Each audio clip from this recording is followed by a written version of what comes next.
Greetings, wrestling fans, and welcome to Fannin's Flashbacks, the podcast that nobody asked for, but I'm going to give it to you anyway.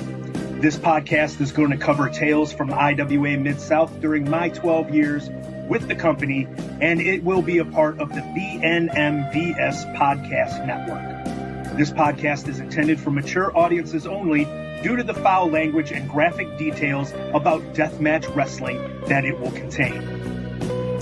This will be your backstage pass to get a peek behind the curtain at what led to the downfall of the craziest independent wrestling promotion of the late 1990s, early 2000s. And without any further ado, Nick Manawa, hit the music.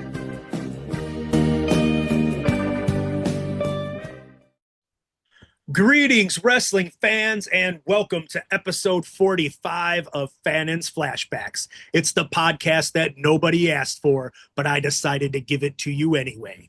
These are tales from IWA Mid South during my time there from 1997 to 2009. We're going to extend a little beyond that today because our guest had a comeback after I had left and was around shows after I was gone. So we'll go beyond that 2009 timeline. But I am joined today by Chris Kinzer, who is probably better known by the OG IWA fans as referee Chris Class. Chris, how are you doing today? Hey, I'm good, Jim. Thanks for having me on, buddy. Thanks. I appreciate that, man. No problem. I mean, we're going through all of your crew, man. That's it, man. Had to eventually get to you. So we'll get to that here momentarily. But you were another, like, we haven't talked in forever, and this podcast is like reconnected me with so many guys from the past. And out of nowhere, Ben Neal liked one of my posts this week, and so I immediately hit the friend request button to him, and he just accepted that yesterday. Nice. So it's like now even Ben Neal has come out of the woodwork to with like I'm gonna have to like try to message him and eventually get him on here now, because we got a lot to talk about with him too. But you guys were like a whole crew. But before we get to the whole crew, we always start with, how did you become a wrestling fan? So you had to have been a fan before I knew you, since I met you at IWA. So were you a new fan at that point, or had you been lifelong? What's your story with what got you into wrestling? So it's when I don't even remember the very first show I went to. I was born in Bethesda, Maryland, right outside of Washington, D.C.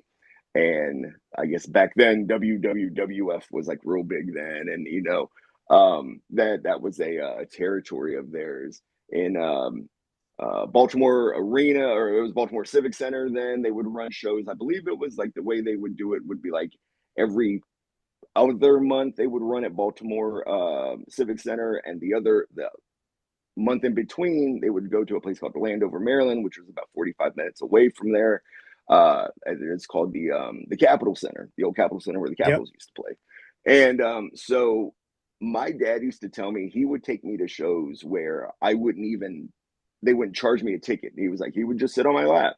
So like my dad was a wrestling fan, and that goes back to, I guess I had a great uncle who was he was like a luchador, right? Like my dad is from Guatemala, but this guy was a luchador in Central America. His name was Mascara Negra, and you can find we can't say that word. Watch it. Censor that one out. Yeah, I don't want to tell you what it translates to. No, it translates to Black Mass. And so he was actually like a luchador, and some champion there, worked matches, teamed and worked against like Santo and other names from like that time. And as a matter of fact, passed away.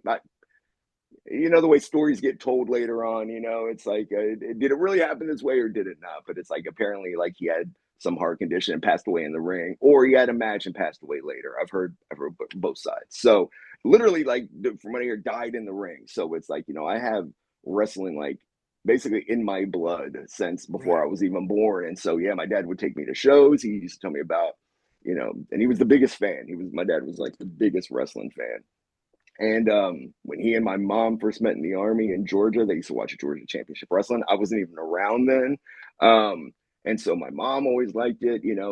So growing up, wrestling was like, it was always on. It was always around. I, I, I, I can't remember ever like not at some point during the week, wrestling wasn't on from WWF to NWA. Yeah, I ended up moving to Florida when I was real young, and it was amazing there because I would get WWF, I would get NWA, I get Florida Championship Wrestling. There would be the show that Joe Pedicino would have on that would like recap wrestling, which I never heard of From some around of the these other world, shows. like around the world, Yeah. right?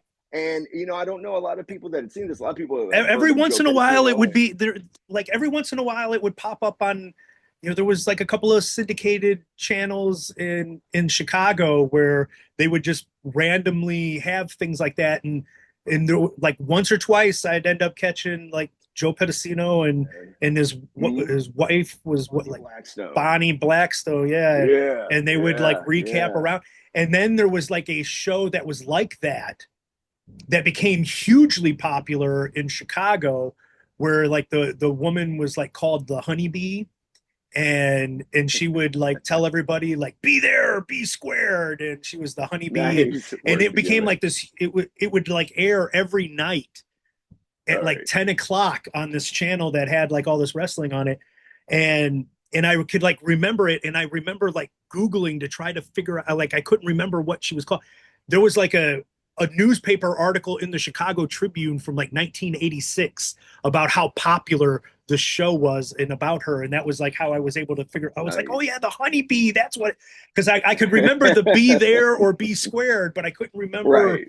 like the what the gimmick name was. But she did the same Yeah. thing as like the Joe Pedicino one, where I'm like getting to see the Batten twins in the Central Yeah. States, and I'm getting to see you know Right. St. Louis, and I'm getting to see like all these areas that I'm like sitting there going, wow, like, oh, Yeah. there's stuff out in like, wow, there's stuff in Portland, wow, there's stuff here, there's there, and Yeah. and like, Yeah. so it would be like a half-hour show, so you'd get like maybe three Mhm. matches on it or something, and you'd be Yeah. like from all over the place, and Yeah, I'd it's never amazing to seen be able to see that.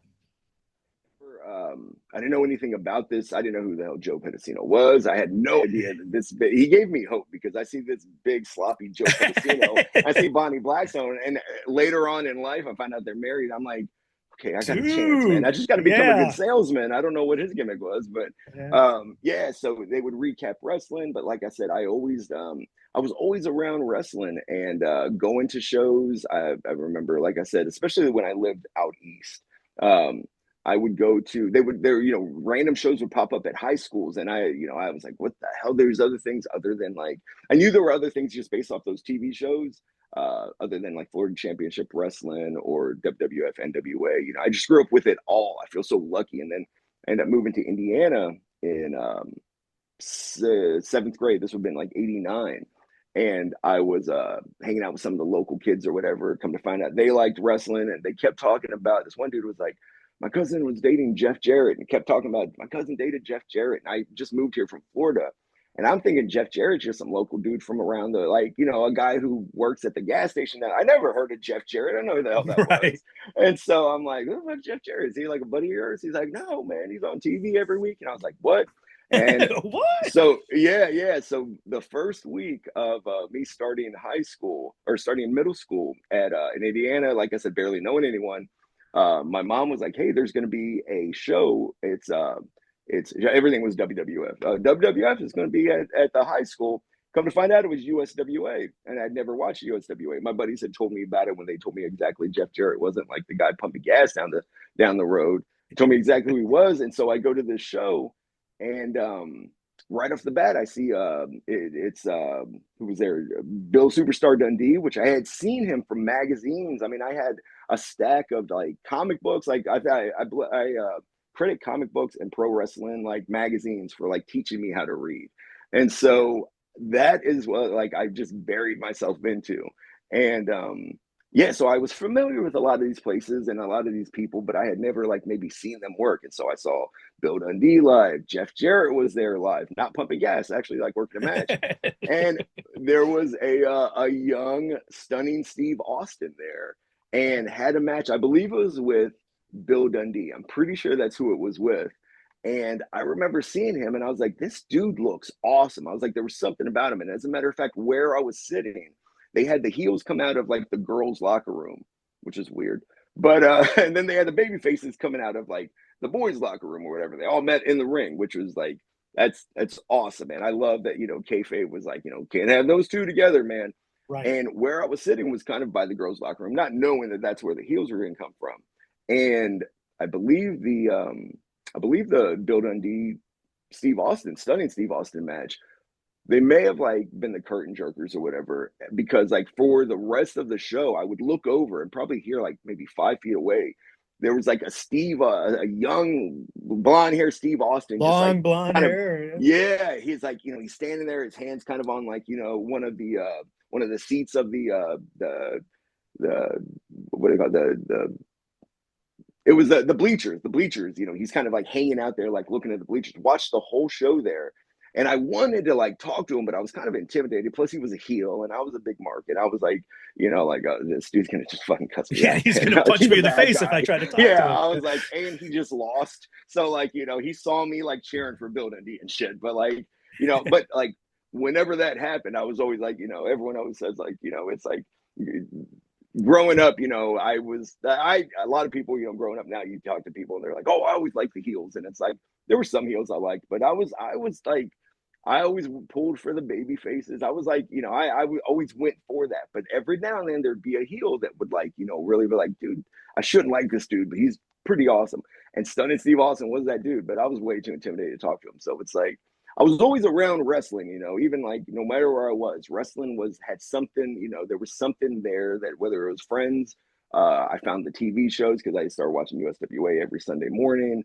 Um, and then, yeah, I've always grown up around it. Like I said, literally like in my blood, like, from my great uncle and I, I grew up always grew up around it. So all my friends were wrestling fans from Florida to just everywhere.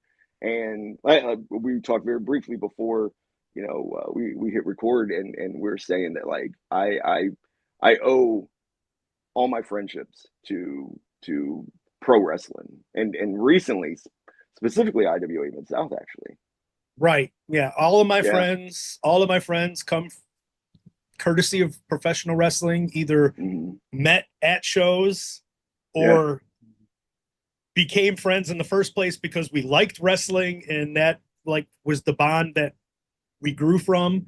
You Right. talked about seeing young, stunning Steve Austin. We grew Mm-hmm. up in like the best time. I will go to my grave saying we grew up in the best time to be wrestling fans because there was still the territories, Yes. and if you were in the right place, like you had the after mags that Yes.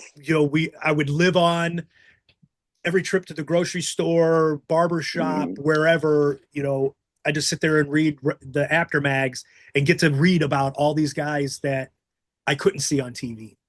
Right. And then we got a satellite dish when I got into, 1989, and we couldn't get cable anymore because we moved south of the river bridge and they couldn't get the cable across the river. That's So we had to right. buy a satellite dish so we could actually have wrestling to watch. And Mm-hmm. and then once I did that, I was getting, KTVT out of Dallas so I could watch World Class. And I got to see Yeah. rookie Steve Austin, stunning Steve Austin Yeah. with Jeannie Clark, Lady Yeah. That's Blossom, right. Lady and Blossom. he's feuding with Chris Adams because Mm-hmm. he's with Chris Adams's ex-wife, and Chris Adams knew Yeah. how to pick him, and Steve Austin knew how to pick him. Because I That's was a right. big Lady Blossom fan, as a as a That's right. 13-year-old. Lady Blossom was like, wow, wow, wow, Yeah. and love Blossom for seeing her on the sure. TV, and like Austin was so good, even as a like Mm-hmm. even then he was so good, and then he He would shows just up in bump so crisp. like Yeah. his bumping and everything he did was like there was something just different about him. Yeah. I mean, he had a look, Hmm. and he could talk, and he was interesting in the ring, Hmm. and I loved his act. And then he went to Yeah. WCW and become like the Hmm. TV champion, and then into the That was always Dangerous so Alliance, cool. and was like the US, and it was like, it's just so cool that you got to see all the build up. See that Um progression, see that and growth. then the best part of the story, at least that people that know me, I'm me, Les Johns, and my best friend Hmm. from childhood, Chris Finch. We go to the King of the Ring, the birth of Steve Austin, Oh, 316, nice. Stone Cold.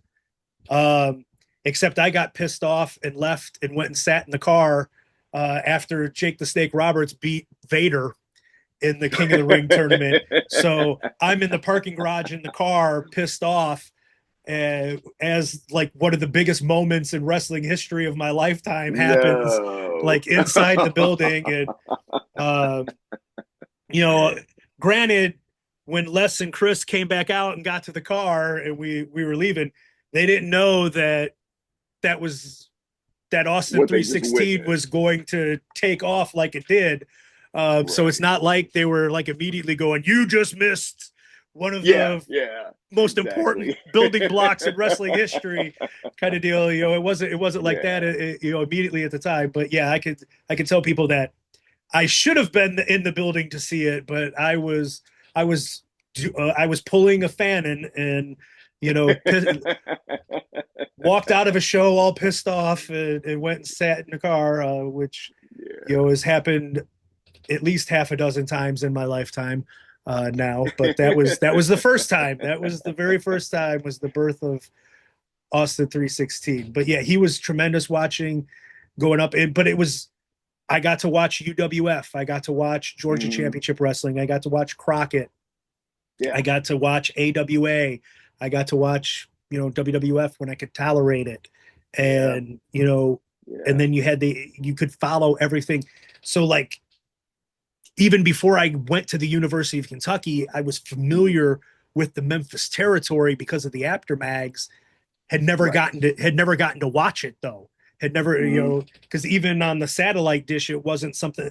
I'm sure it was probably out there on something, Sure. but I never came across it at that point Right. on the satellite dish, so I hadn't got to see it until it was like in its waning day, dying days. Then I finally get to see it on TV Finally at get turned that on to it. point. Yeah.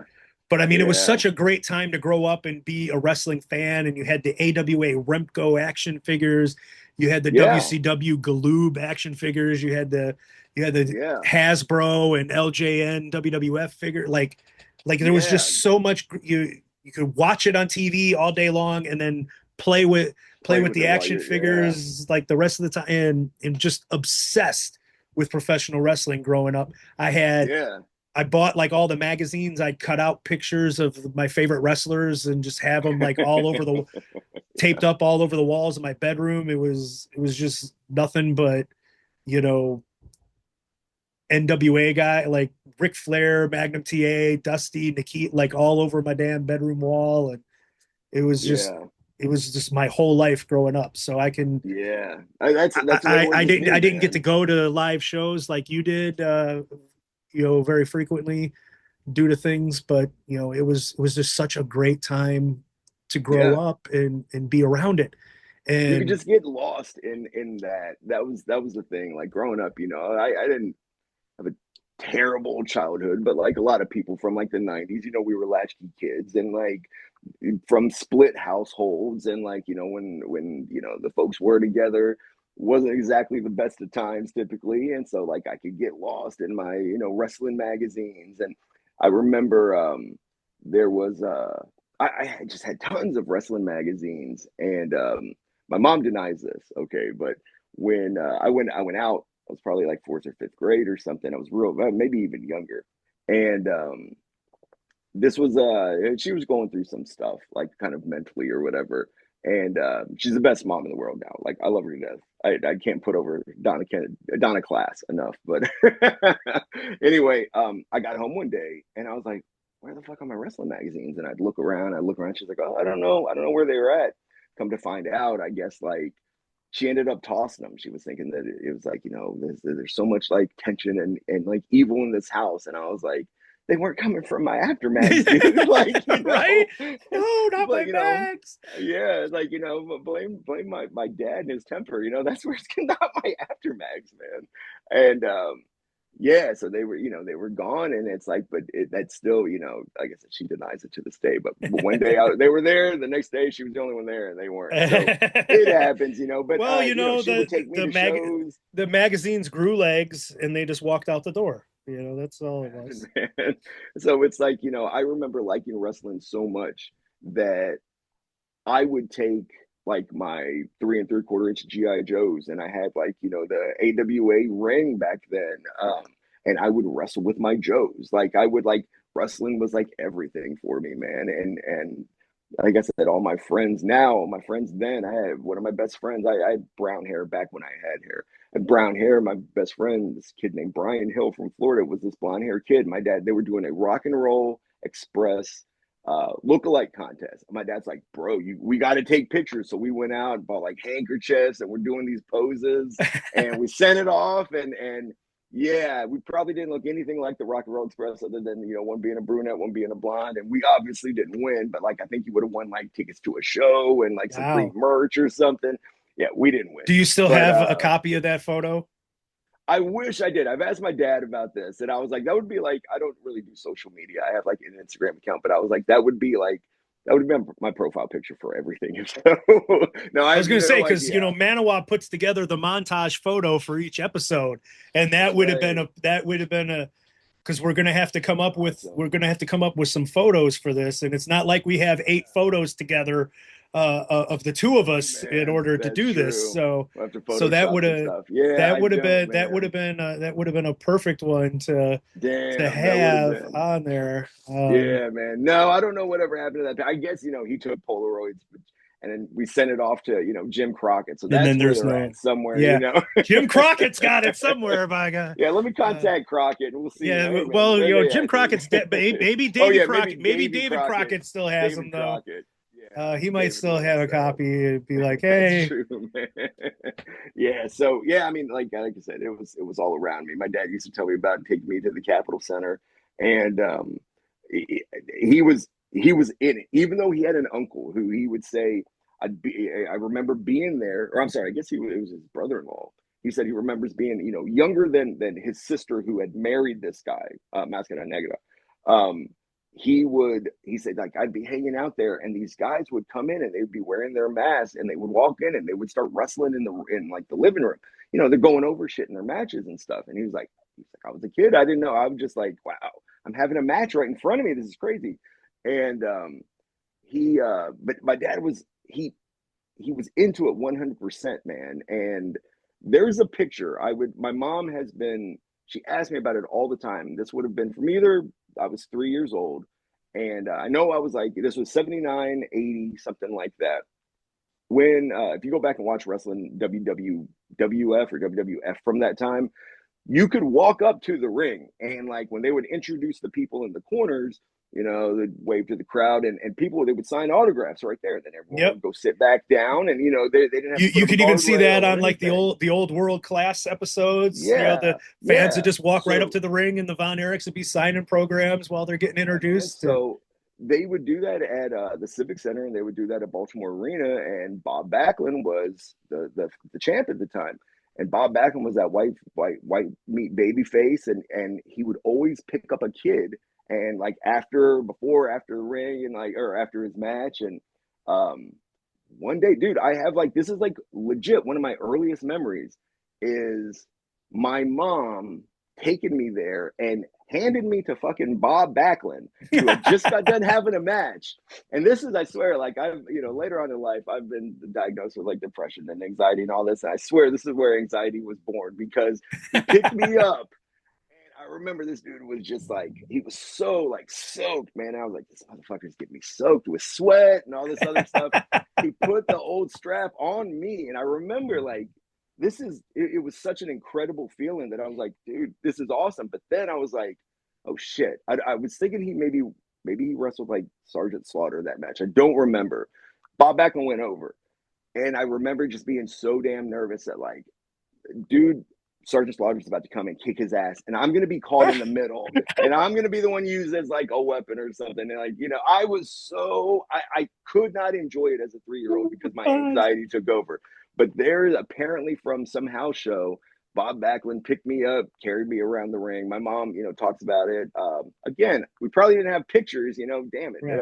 Thinking about all these things that Manuel could work with. But I've gone when the network was on, I would look up Bob Backlund. I would look up like Baltimore Civic Center. I'd try to find like that happening. But one of those things just lost to memory that, that when they would do house shows, they didn't record anything back then. So like I said, one of my earliest memories was being actually in a wrestling ring. It has to do with wrestling. So I was around it my whole life. Well, I have one Bob Backlund story. Since you told a Bob Backlund story, I'll tell one. Mine is not as cool as yours, but here in Chicago, she used to wrestle as Victoria, I guess, in WWF, WWE. Oh, yeah. She had the Squared Circle restaurant here in Chicago for a while, and I would like go there, and like the last time I saw Chris Hero, it was Chris Hero was at the Squared Circle restaurant, so I went and saw Hero there. But like they would air like the pay-per-views or whatever, and this was when I was working with the Cubs, and so they were like a bunch of the ones that were wrestling fans at the Cubs. We would all go to the Squared Circle, and during the pay-per-view or whatever, and I'd hang out with them and eat while the show's going on. And Victoria was great. She would always come up to the table and chat or whatever. But they brought in Bob Backlund. I had the biggest crush on her, man. I had the biggest crush on she was beautiful and just such a sweetheart at the restaurant. And they brought in Backlund? They brought in Backlund. And nice. I had always heard stories with Backlund, like, he's not going to sign autographs or anything unless you can recite the presidents in order or recite like the states alphabetically or something. And he would and I'm like sitting there going, man, I'm not in school anymore. I ain't taking a fucking test. But then like I saw like he was doing some cool shit or whatever. And so like my best friend's there. And I think my best friend had Backlund put him in a crossface chicken wing for a photo op. And so I'm like taking a photo. I get like a photo where I'm like shaking his hand. And for some reason, Bob Backlund's looking at somebody else. He's looking at the wrong camera. For somebody else taking photos. So like in this photo, like Backlund's looking off over here, and I'm looking at the camera and trying to shake his hand, and Backlund's like, I don't know why somebody else was like taking a photo at that moment, but he was. That's funny. He was crossed up as to like which camera he was supposed to be looking at. So it's like a weird photo that I have with him. But that's my only interaction with Backlund, and I never saw the white meat babyface run of Backlund. The first time I watched WWF was right before Hogan beat Iron Sheik. So like Backlund had already been beat by Iron Sheik and was gone. And so I never saw that version. I only got to see the Backlund that I ended up falling in love with when he came back and went berserk and like, oh, what am I staring at his hands? Like, what have I done? What have I done? That was like so well done. I loved that. So I was like looking forward to going and meeting him as long as I didn't have to recite the states alphabetically or name all the presidents in order. But then he's looking the wrong way at the camera. So it's things like that happen. For a Backlund picture, though, that's almost poetic. Like, that's nice, man. But how did you end up finding IWA? So, like I said, I'm originally from Maryland, and I lived about. I was at the. I didn't really ever know about like. I assumed later on in life wrestling was a work. I knew that for the most part maybe I didn't think it was like 100% like, it's not fake. Don't call it fake and all that. I would always defend wrestling because I loved it. But I had no insider knowledge at the time. I didn't know about dirt sheets or any of that. And I ended up going to was it the 94 King of the Ring, 95 King of the Ring that was in Baltimore that Owen Hart won? I believe it was whichever year that was. Yeah, whatever. So Yeah. I had tickets for this show. And I go, and growing up, Bret Hart was like, I thought he was the greatest thing ever. Like, that dude was had the My best my matches. my my next question, my next thing is going to involve Bret Hart. So good Okay. that you get it out now that you're a huge Bret Hart Okay. fan. So I loved Bret Hart growing up, and I just, his work, even like Hart Foundation, they were my favorite tag team. I always thought they were just cool before they were like even a big deal. Like I remember seeing them before they were all in pink and black, and I was like, there's something about these guys. They're pretty cool. Anvil was just crazy and all that.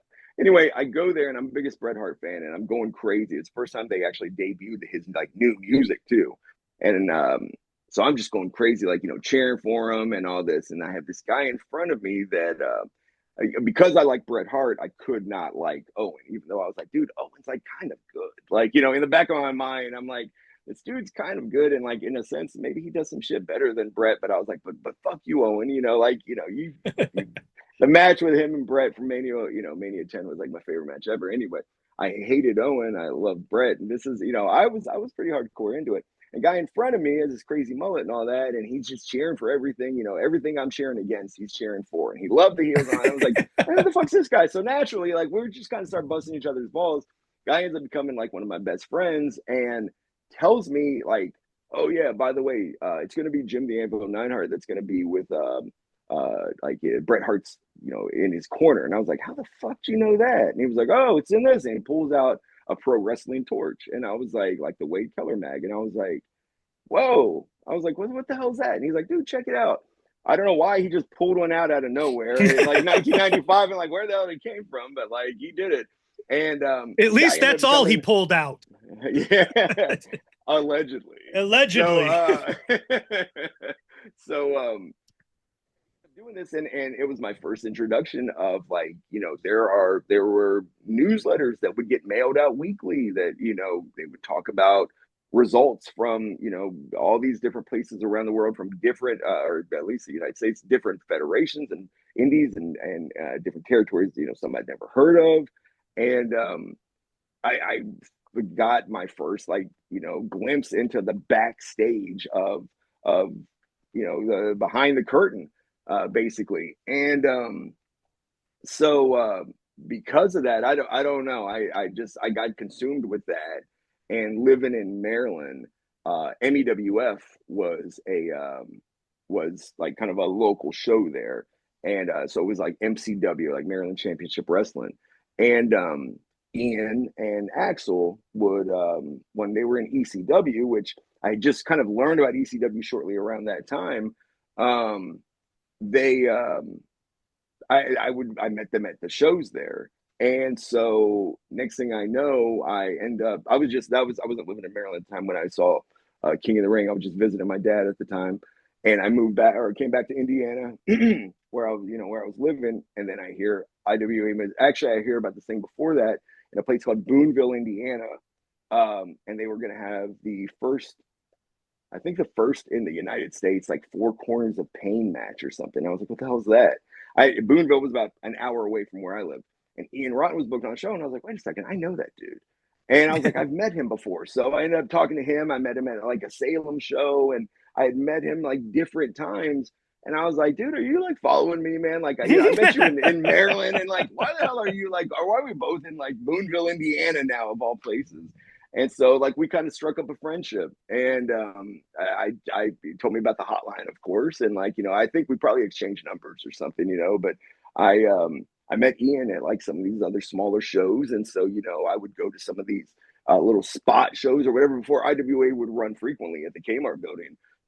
I would go to some of these other shows.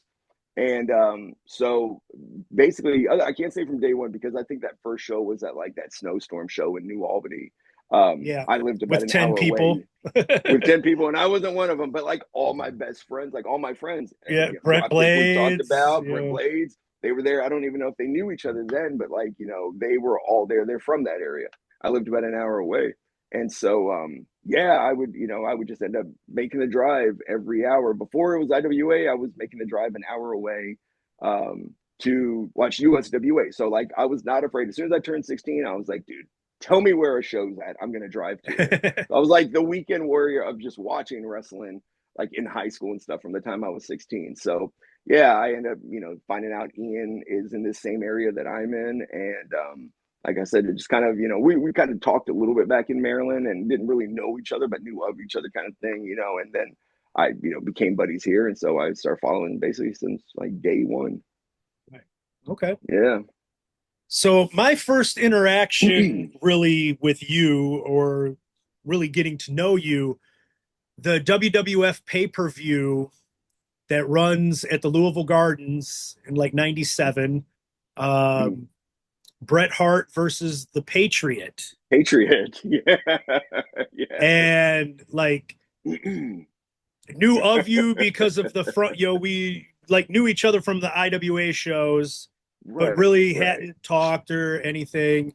Um, and my memory is you're walking around this pay-per-view dressed like Bret Hart, carrying a huge Canadian flag, and you're just walking back and forth with this Canadian flag, and you got your crew with you, and me and Ben Rich are sitting with Ian in like the third row, and we see you, and we decide that we're going to join you in being like the heel Bret, because this is He was heel. anti-US Bret Hart, the best version of Bret Hart that exists, if you ask me. 100%. And he's wrestling the Patriot.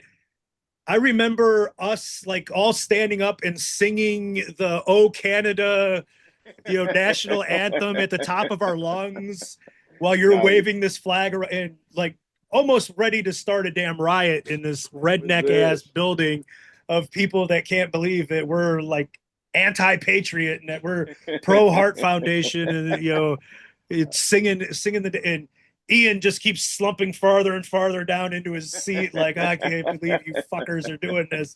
But that I was did like the not know this. first. I've never heard that. That's That was funny, like the man. first. That was like the first time. Like we're sitting there going, "We know that guy," and you're just walking around with it. Do you have photos of you like that night with the big giant Canadian flag, dressed as Bret Hart? So I don't remember exactly being dressed like Bret Hart, but I would anytime I would go to shows, I was probably Well, wearing like I pink and think you at black. least you had like the black leathery Yeah, jacket on, yeah. I was yeah. I'm and I sure I think was you were at decked least in out. the color scheme. Yeah. What I had the flag, but the two things, if you go back and watch Ground Zero, um, there's a thing called wrestling bios. I don't know if you ever watched that on YouTube. It's a great show. And the guy, like some like British, I think he's a British, maybe Scottish dude.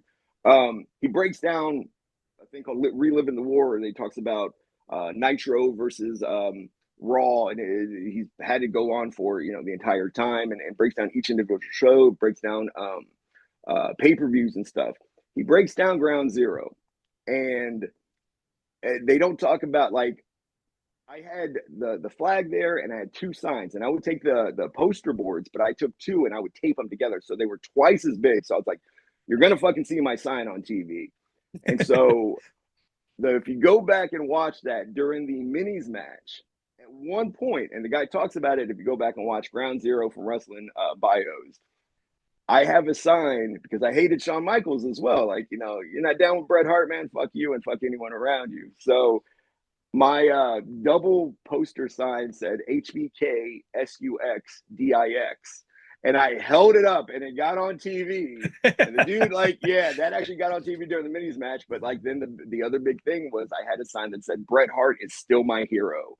And I remember I like held that up when he was out and waved that fucking flag and all that stuff. I don't have a picture of it, but it's on the website. And as a matter of fact, when the sign during that match of Bret Hart and the Patriot, Vince McMahon's like, everyone used to love Bret Hart, but now it's all sour grapes. And like Lawler puts my sign over. He's like, what are you talking about, Vince? I just saw a sign that said Bret Hart's still my hero. And I was like, fuck yeah, King. Yeah, if you go back and watch it, watch Ground Zero. I am on that a very few times. Like I said, during the minis match, that was the one I got super excited about because as soon as I held up that HBK sucks dicks, it got taken away immediately. I held it up real quick. I put it down. And security was like, nah, bro. And I was like, did it make it on TV? He was like, fuck it. Why do you think I'm taking the sign out? Take it. Mission accomplished, bro. Mission accomplished. Nice. So, yeah, well, that's awesome. We have signed stories, too, from that pay-per-view because we had a poster with held it up with the, IWA Kmart building, Dixie Highway every Thursday. I remember seeing that. Had that up. And then we had the Lawler Humps Calves sign that we held up because everybody around that time frame on like every week on Raw, somebody humped cows. And I don't know what started that damn trend with the fucking signs, but every week, so and so humps cows, so and so humps cows. And we're like, we got to do Lawler humps calves. And so like that one makes the pay-per-view, and Ben still has like a photo, like we got a photo of a screenshot of it where like Vince, JR, and Lawler are standing there and they're showing the three of them to like open the show. And the Lawler Humps Calves sign is like right over their heads. Oh, man. As they're doing that's it. Incredible, and like, the Headbangers win the tag titles. Mm-hmm. They see Ian in the crowd. They come out, party with Ian, take Ian in the back. And they're like telling Ian, like, everybody in the back is dying over that sign you've got. And he's like, it ain't my fucking sign. People next to me, it's not my fucking sign. I didn't have it. I'm not the one doing it. And that is cool, man. And so then is that the reason why the Headbangers came out and they saw Ian? Because I knew you guys were there. And they saw Ian, so they went right to Ian. Because he had put them over bigger than shit at the Kmart building. Right. At the Kmart building, right before they went to WWF, they were at the Kmart building and stuff. I did not know that. So if you go back, if you go back and watch that pay-per-view, you said it was called Ground Zero. In your house, Ground Zero. It was the last in your house. So if you go, they cut it out. So if you go to that one in Louisville and you just watch the end with the Headbangers win the tag titles and they go out into the crowd, they go right to Ian. They go right to us. That's cool, man. And they take Ian. Cool. They take Ian into the back for the rest of the night. Leave us in the damn seats. So we didn't go with them. We're like, oh, thanks a lot. You come with us, and then you're gonna go hang out back there with them and not take us. But he was like adamant there, like, I wasn't the one that brought the goddamn sign. But then during that minis match, where your sign makes it on during the minis match, they reference our Lawler Humps Calves sign during that matchup because one of the minis was called El Torito, like Little Bull. Yes. And that's right. And like Lawler says something about like he's as strong as a bull or something like that. And Jim Ross goes, or a calf. That is so funny, man. I want to go back and watch this. I can't find Ground Zero anywhere, man. So I'm sure it's out there. I'm sure there's an illegal stream of it out there somewhere. I'm sure. Like I said, if you watch, you go on and you find this. It's a great channel anyway called Wrestling Bios. The guy breaks down so much stuff, but he has a thing for Ground Zero specifically, and he talks about they show he breaks down every match. So he shows Headbangers going into the crowd and all that. So you're probably on there too, but. That dude put over my HBK sucks dick sign there. So I was like, hell yeah. So you can see my sign there on the Wrestling Bios thing. So, nice. Yeah. Nice. Manuel, you can screen cap that one for this show. At the back to the stories of the Kmart building you mentioned doing the pro-ams and the seminars with Ian. I know Brent's talked about this on the podcast. Brian Vincent's talked about it on the podcast. Now it's your turn. Isaiah talked about it on the podcast. Now we get to Chris Class. So what are your memories of that and how you got involved?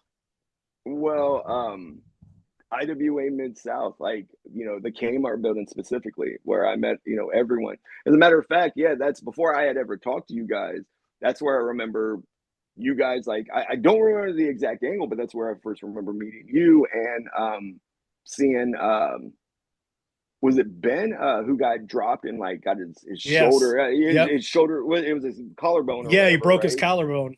Yeah, I saw that happen, and like we had no idea that was going to happen. I remember when we all left, we were well, one, we were laughing our ass off because I was like the difference in in Ben's like setting up for the T-bone or whatever the suplex was, and like the jaw jack into immediately saying like his arms just out to the side saying like Ian, my arm's broken, like just fucking stop, like my arm's broken, like we were like, holy shit, like this is legit. And then we kind of laughed about it just based off of his reaction. And then like all of us were like, man, fuck Ian for doing that because like he just jumped like a fan for no reason. And so then we ended up finding it was you guys, and it was like so like we still had that bit of like it's so real to us, damn it. So anyway, I meet my crew, guys who are like still like all my friends now I've either met at I met at IWA or they are related to or friends with people I've met at IWA Mid South at that small time at the Kmart building. It's where I first met you and Les and I met Brent and Brent was from Indiana, Eric Dropkick and Richard X.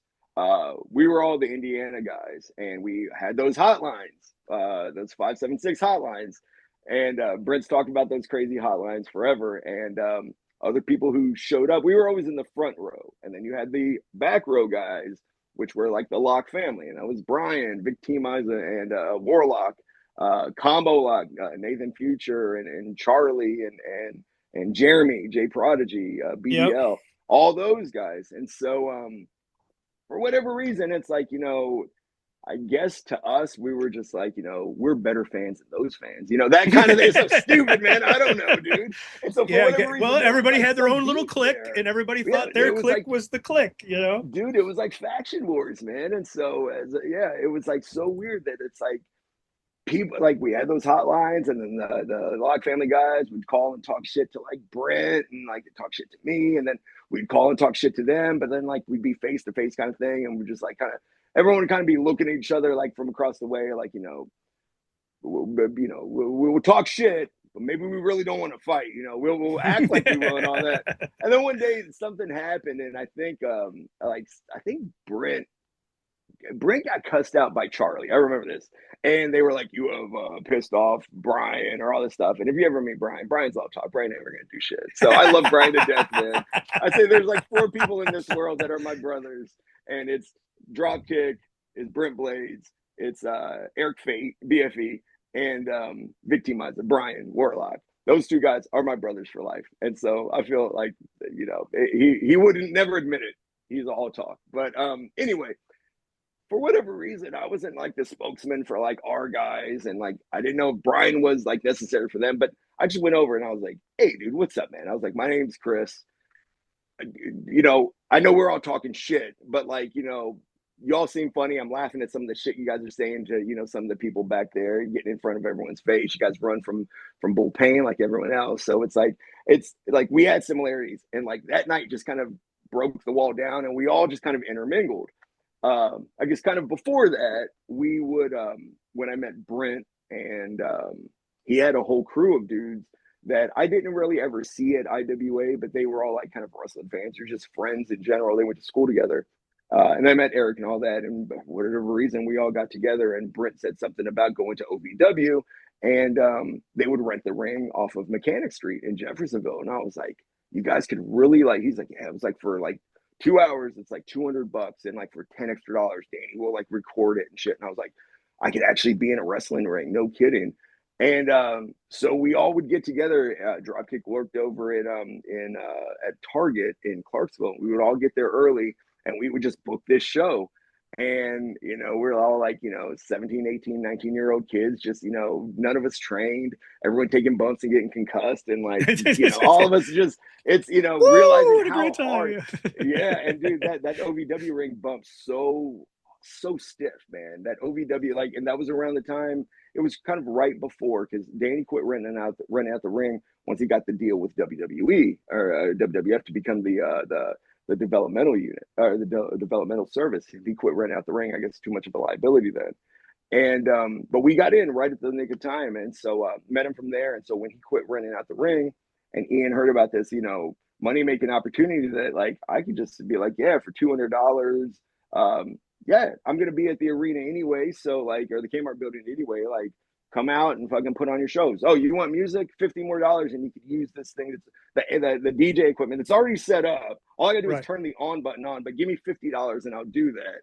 And so yeah, it didn't. One day, he of course didn't give a shit. He would just take the money and say, yeah, you're booked for this time or whatever. He told everyone the same time. So one day it was like me, it was my crew. We were like KAW. I don't know what that stood for. You have to ask Brett. I think it was like Kentuckiana Amateur Wrestling or some shit like that before we called Pro-Ams. And then so like we were booked the same time as like Isaiah. I've called Isaiah Ice since he was like 16. So I see him now and I'm like, what's up, Ice? His crew, which was like a guy named Trick Daddy Duke. I remember him and JB Thunder the most. I don't know about all the other ones, but those dudes were so fucking cool. And so like we were booked for the same show, so they had their own matches. We had our own matches, and I think at one point we started like having like inter promotional matches of like the backyard. And but I never heard about like Brian and the Log family ever doing that. They were always bouncing around on fucking trampolines. So like we rented a ring, we were bumping a ring, so we were way cooler than jumping around on fucking trampolines. That was like our like train of thought. And then somehow, like I said, we ended up like all getting booked at the same time. And so it was, Log family and Isaiah and his crew and, me and all my buddies. And one day Rick Brady just like swooped in because I think he was like part of it as well. And he was like, dude, let's just do one big thing and just call it like the Pro-Am or whatever. Or maybe that was the KEW. I don't remember. But we all called it the Pro-Am. And, we would end up, Rick took over the pencil and he was booking the shows and like we would all be backstage at IWA and it went on for one show and like some of the local guys around, guys who would work at IWA would be hanging out like Corp, and that's how I met Corp and Roland and ended up like meeting them and Suicide Kid and like we've been watching these guys forever and now they're hanging out watching us. Like this is fucking insane. And so I guess after the first show, Ian was like, you guys are going to fucking kill yourself, man. He's like, before the next show, everyone show up 2 hours early. Bring money, $50 or whatever, and we'll have a seminar. So we're like, fucking, we're going to get a wrestling lesson, at least learn how to take a bump without like, killing ourselves. And so he taught us how to start taking bumps. I remember the very first like seminar, he taught us how to take bumps and he taught us how to lock up. He's like, you guys are really making us look really bad. And he's like, I like what you guys are doing. You guys are showing all your heart. You guys are showing all the fun that you're having, how big of fans you are. You're renting out this ring. And he's like, you guys are going to get hurt and you guys are making us look really bad. So he taught us that. And then we would have seminars before the shows. And next thing I know, it wasn't just like some of the IWA guys that, were in the crowd just watching because they had nothing else to do. And they're making fun of us, of course. And somehow started like drawing people and like, people start showing up. And then Ian was like, well, fuck, if people are going to show up, I'm going to open up the concession stand. So like, yeah, he starts cooking hot dogs and making fucking Kentucky nachos and shit. And then like, yeah, he ends up like, it was like a legit show. And we would, it was booked. We had like a lineup sheet in like the back, and like Rick Brady was like, for whatever reason, we trusted Rick, I guess. And like, yeah, you're the guy that, booked the shows. And we were drawing, so I guess it was all right. But yeah. By the way, I was the champion when we were drawing, so it's like I put those asses. Yeah. Thanks for the house, brother. That's it, man. Yeah, thanks for the house, brother. Yeah, no problem, guy. Man, drive home. Be careful. Drive safely, brother. Yeah, that's where I got my very first concussion. Actually, it was a match I had there with there was this dude. If you watch, you guys were just watching a couple episodes ago. You guys were watching the IWA TV show. TV show, and hardcore TV. Yeah, that's it, man. That's it. And I think it may have been the first show. It was the one that Steve Dahl ended up like opening up. I don't know. Was that the very first show? It was either it was the first show, and then the second show second week was the loser leave town for 30 days, Yeah, Paul Diamond, Steve Dow match. And you're like, that's right. ugh. There's this black dude walking around doing security, and his name was Magnum, and he was always big. He was always like I didn't see him very long, but like he was always in the front row, and like he was. I remember I think he was stationed at Fort Knox or something, but he used to talk about he would wrestle and all that. Somehow he got involved in our pro am, shows or whatever. And since he was like a legit soldier, and I was doing the Canadian gimmick, like Bret Hart and all that stuff, um, Rick put us together, and this dude went to go give me like a side suplex or something, but never called it, and just like slammed me back. And I go back and I watch this tape that I still have, and like I'm still going and I'm still bumping everything. I have no memory of it.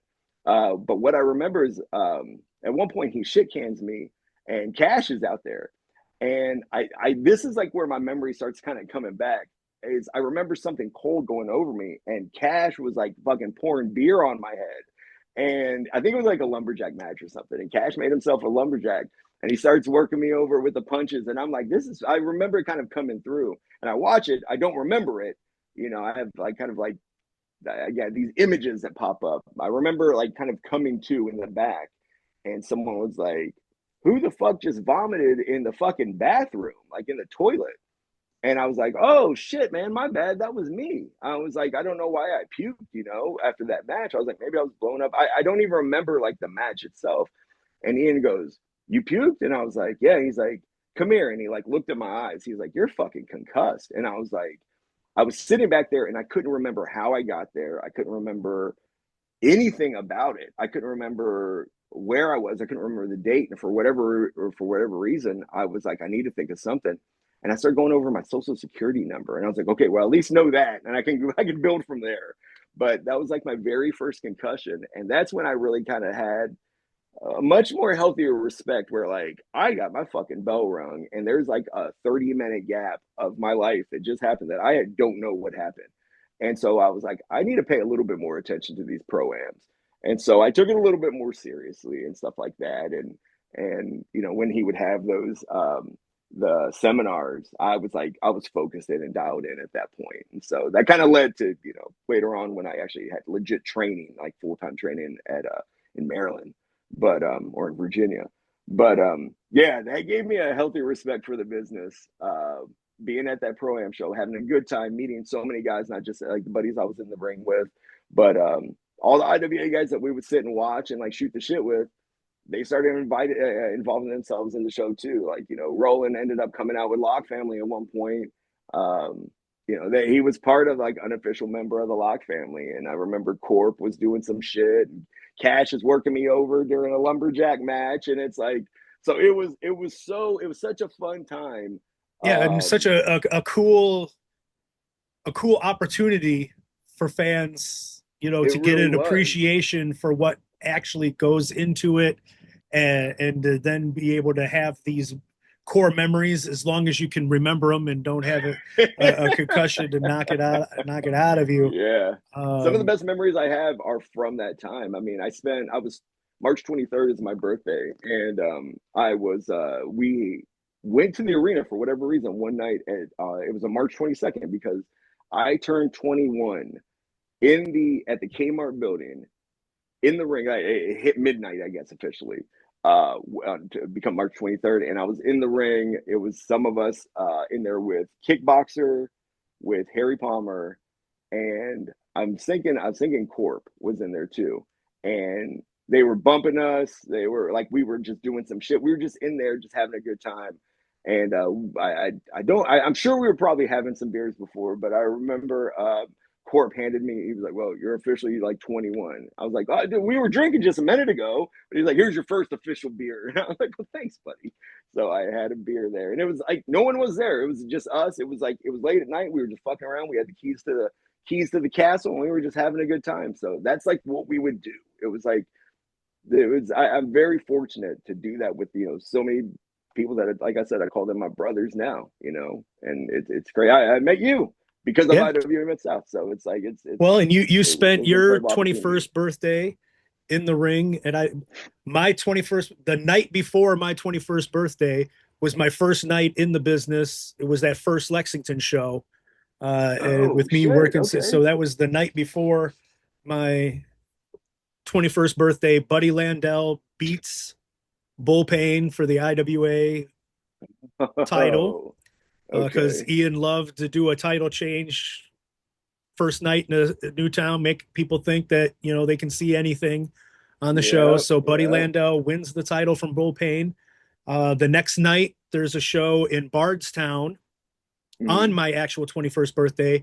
We decided to go to the strip clubs instead of going to the wrestling show. Um, Oh, okay.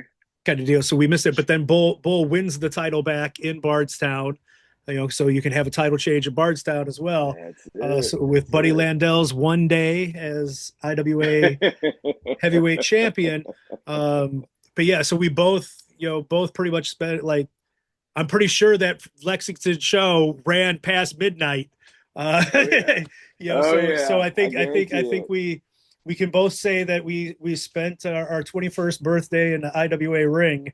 That's awesome, dude. You That is know, really cool. That's something, like I said, everyone remembers, your 21st birthday, your 18th, whatever, certain things like that.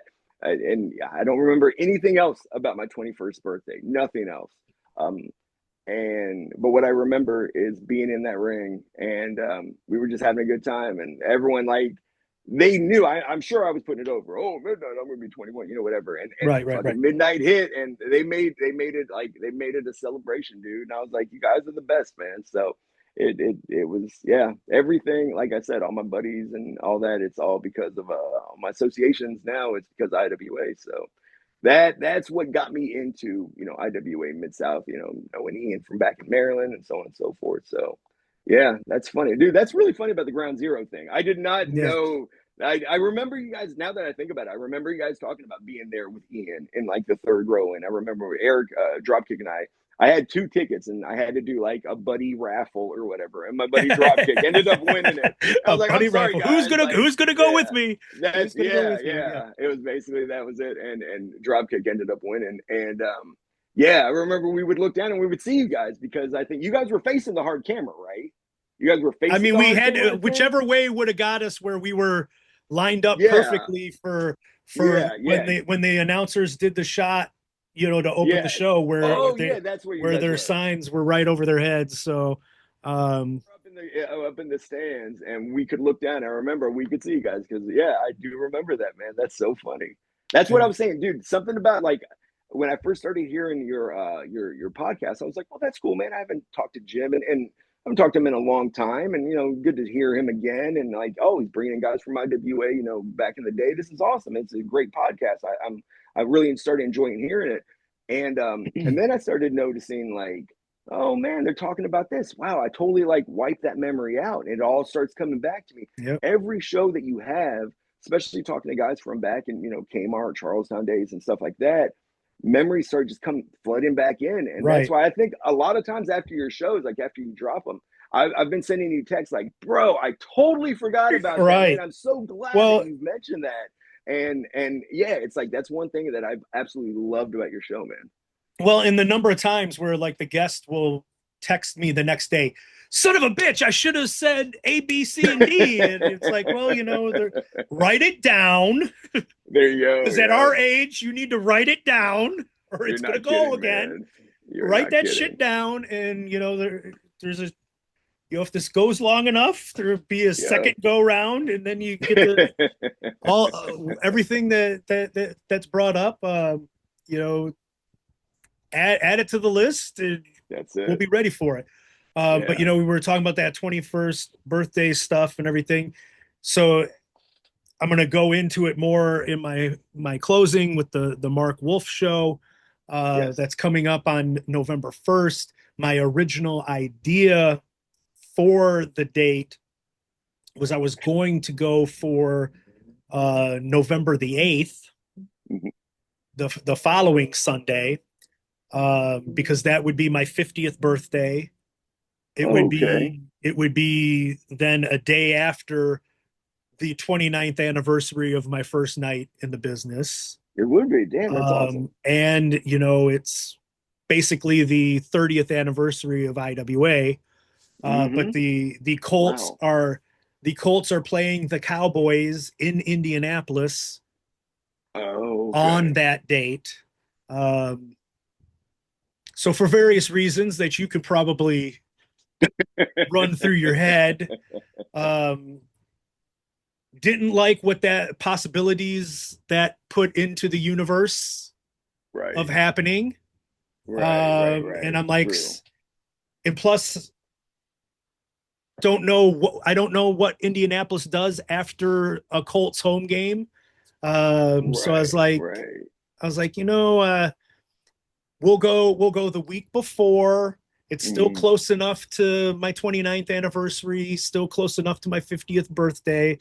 Because I right. put out there as like, 50 is a pretty big one. I wanted something to do wrestling related, wanted to make Mm, sure I had something, for that date. But I'm like, a week ahead of time is fine. So we ended up landing on November the 1st. I think GCW's in Indianapolis on the, November the 7th. And I was also like, maybe the people spend all their money at GCW and then not have anything through. So I was Right. like, and I don't want like I didn't want Brett Lauderdale to be like, oh, you're piggybacking off my show kind of deal. So, Yeah. just all kinds of things that played into it, and plus just the possibilities of what could happen with the Cowboys being in town True. and True. stuff. I was like, we can go a week earlier. So we landed on that November 1st date, and That's luckily awesome. luckily the people that and it's also pretty close to Mark's birthday. Mark's birthday is a couple of weeks before that, Okay. at the end of October. So, there's just a lot going on with it with that date. And Sounds like it was meant to be, actually, the way it all worked out. So yeah, yeah, so that's pretty it cool, ends up man. working out well with that. But so I'm gonna My miss. earbuds just died. Can you still hear me okay? I'm sorry. I can hear you. Yeah. Can Okay, you? okay, cool, buddy. I can hear you loud and clear, buddy. Yeah, I'm sorry. Okay. It just So happened. My bad. Didn't mean to interrupt, but yeah. yeah, that's fine. And so we're gonna get into now. You had just mentioned that you went to get training professionally and you chose Yeah. Virginia. Now, Yeah. a lot of guys were doing like the training with Ian or with Kickboxer, the IWA local guys, Yep. and doing their training that way. What made you decide that you were going to pick Virginia as where you were going to go and get your training?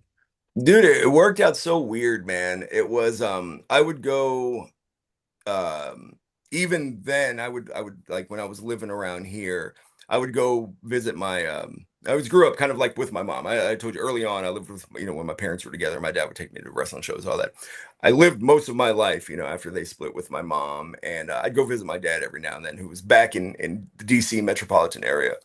And but I have a cousin over there that he's like one of those dudes, more of a brother than a cousin, and we talked all the time and all that. And he knew I was a big wrestling fan, and he said, dude, I got a buddy here that is he is like running wrestling shows. He said he's been having these wrestling matches, or he's doing wrestling, like training wrestling, like the shit that you like, at this at this little jujitsu place's strip mall in Manassas, Virginia. And he's like, you're gonna have to come check it out at some point. And by then, we had done the ring rentals. I had taken, some of the seminars that Ian had put on. At this point, probably took a half dozen of the seminars. And so I felt comfortable taking bumps at this point. And I was like, oh, that's pretty cool. But like I learned the basics, for the most part. And by no means was I good. I was fucking terrible. And I don't know. But anyway, so I meet this guy. I go out to visit my dad again. And I didn't have like a job that really like I don't I think I was working at a grocery store or something. And I was just like, man, fuck this job. So I ended up quitting. I was like, I'm gonna go. My dad was a contractor. I could go there. I could work with him throughout the week. I could make some good money, live there for a few months, and then decide what I wanted to do. And so I ended up moving out to Maryland, and it's right kind of on the border of Virginia. Manassas, Virginia is about probably about 45 minutes away at that point. And so I meet up with my cousin. I meet up with this guy. His name was Sweet Jimmy Z. Jimmy Z was his name, and he had this wrestling school and hadn't had any shows yet, and it was called Kaida Pro Wrestling, KYDA, Keep Your Dreams Alive, or Kick Your Damn Ass Wrestling is basically what it was. And so he had a guy who would do anytime WWE would come to like Maryland, Virginia, and stuff like that. His name was Max Intensity. That was his he was this Okay. big guy. Yeah, he looked, if you think of a stereotypical like 90s wrestler with like, the mullet, the singlet, like he's kind of a big dude, but he's kind of fat, really, but like that's him.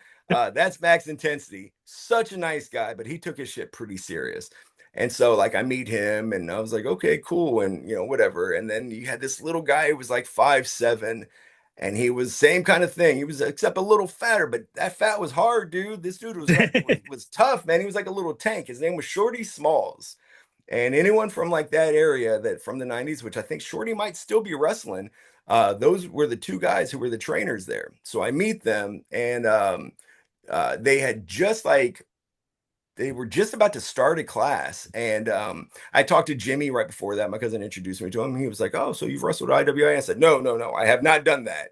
I said, I have not I done was like, that. I have not done that. I've never really formally been trained. I've taken some seminars on it. He's like, well, come on over. And he's like, check it out. And if you like it, join the class. And I was like, all right, cool, man. Let's check it out. I was like, and I didn't really, I knew family from Maryland. So I was like, yeah, just branch out and meet some new people. And so I go there, and there's about 10 of us in the class. And I get there, and I was getting changed, and they had like a legit locker room. This was like such a nice setup. They were doing like jujitsu classes over on this side, and there are like mats here, and there's like boxing, like heavy bags, and then there's this little.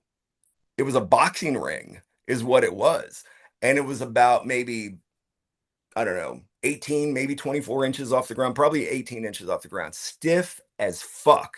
And it's a boxing ring, man. It's not a Right. bumping wrestling ring. And they may have thrown an extra, like, layer of carpet under the mat just to make it a little more bumpable or whatever. But I remember I walked out and I heard the first bump and I was like, ooh, I was like, because I was used to bumping in IWA's ring, which was like, dude, that was like a pillow, man. It was so nice. I loved it.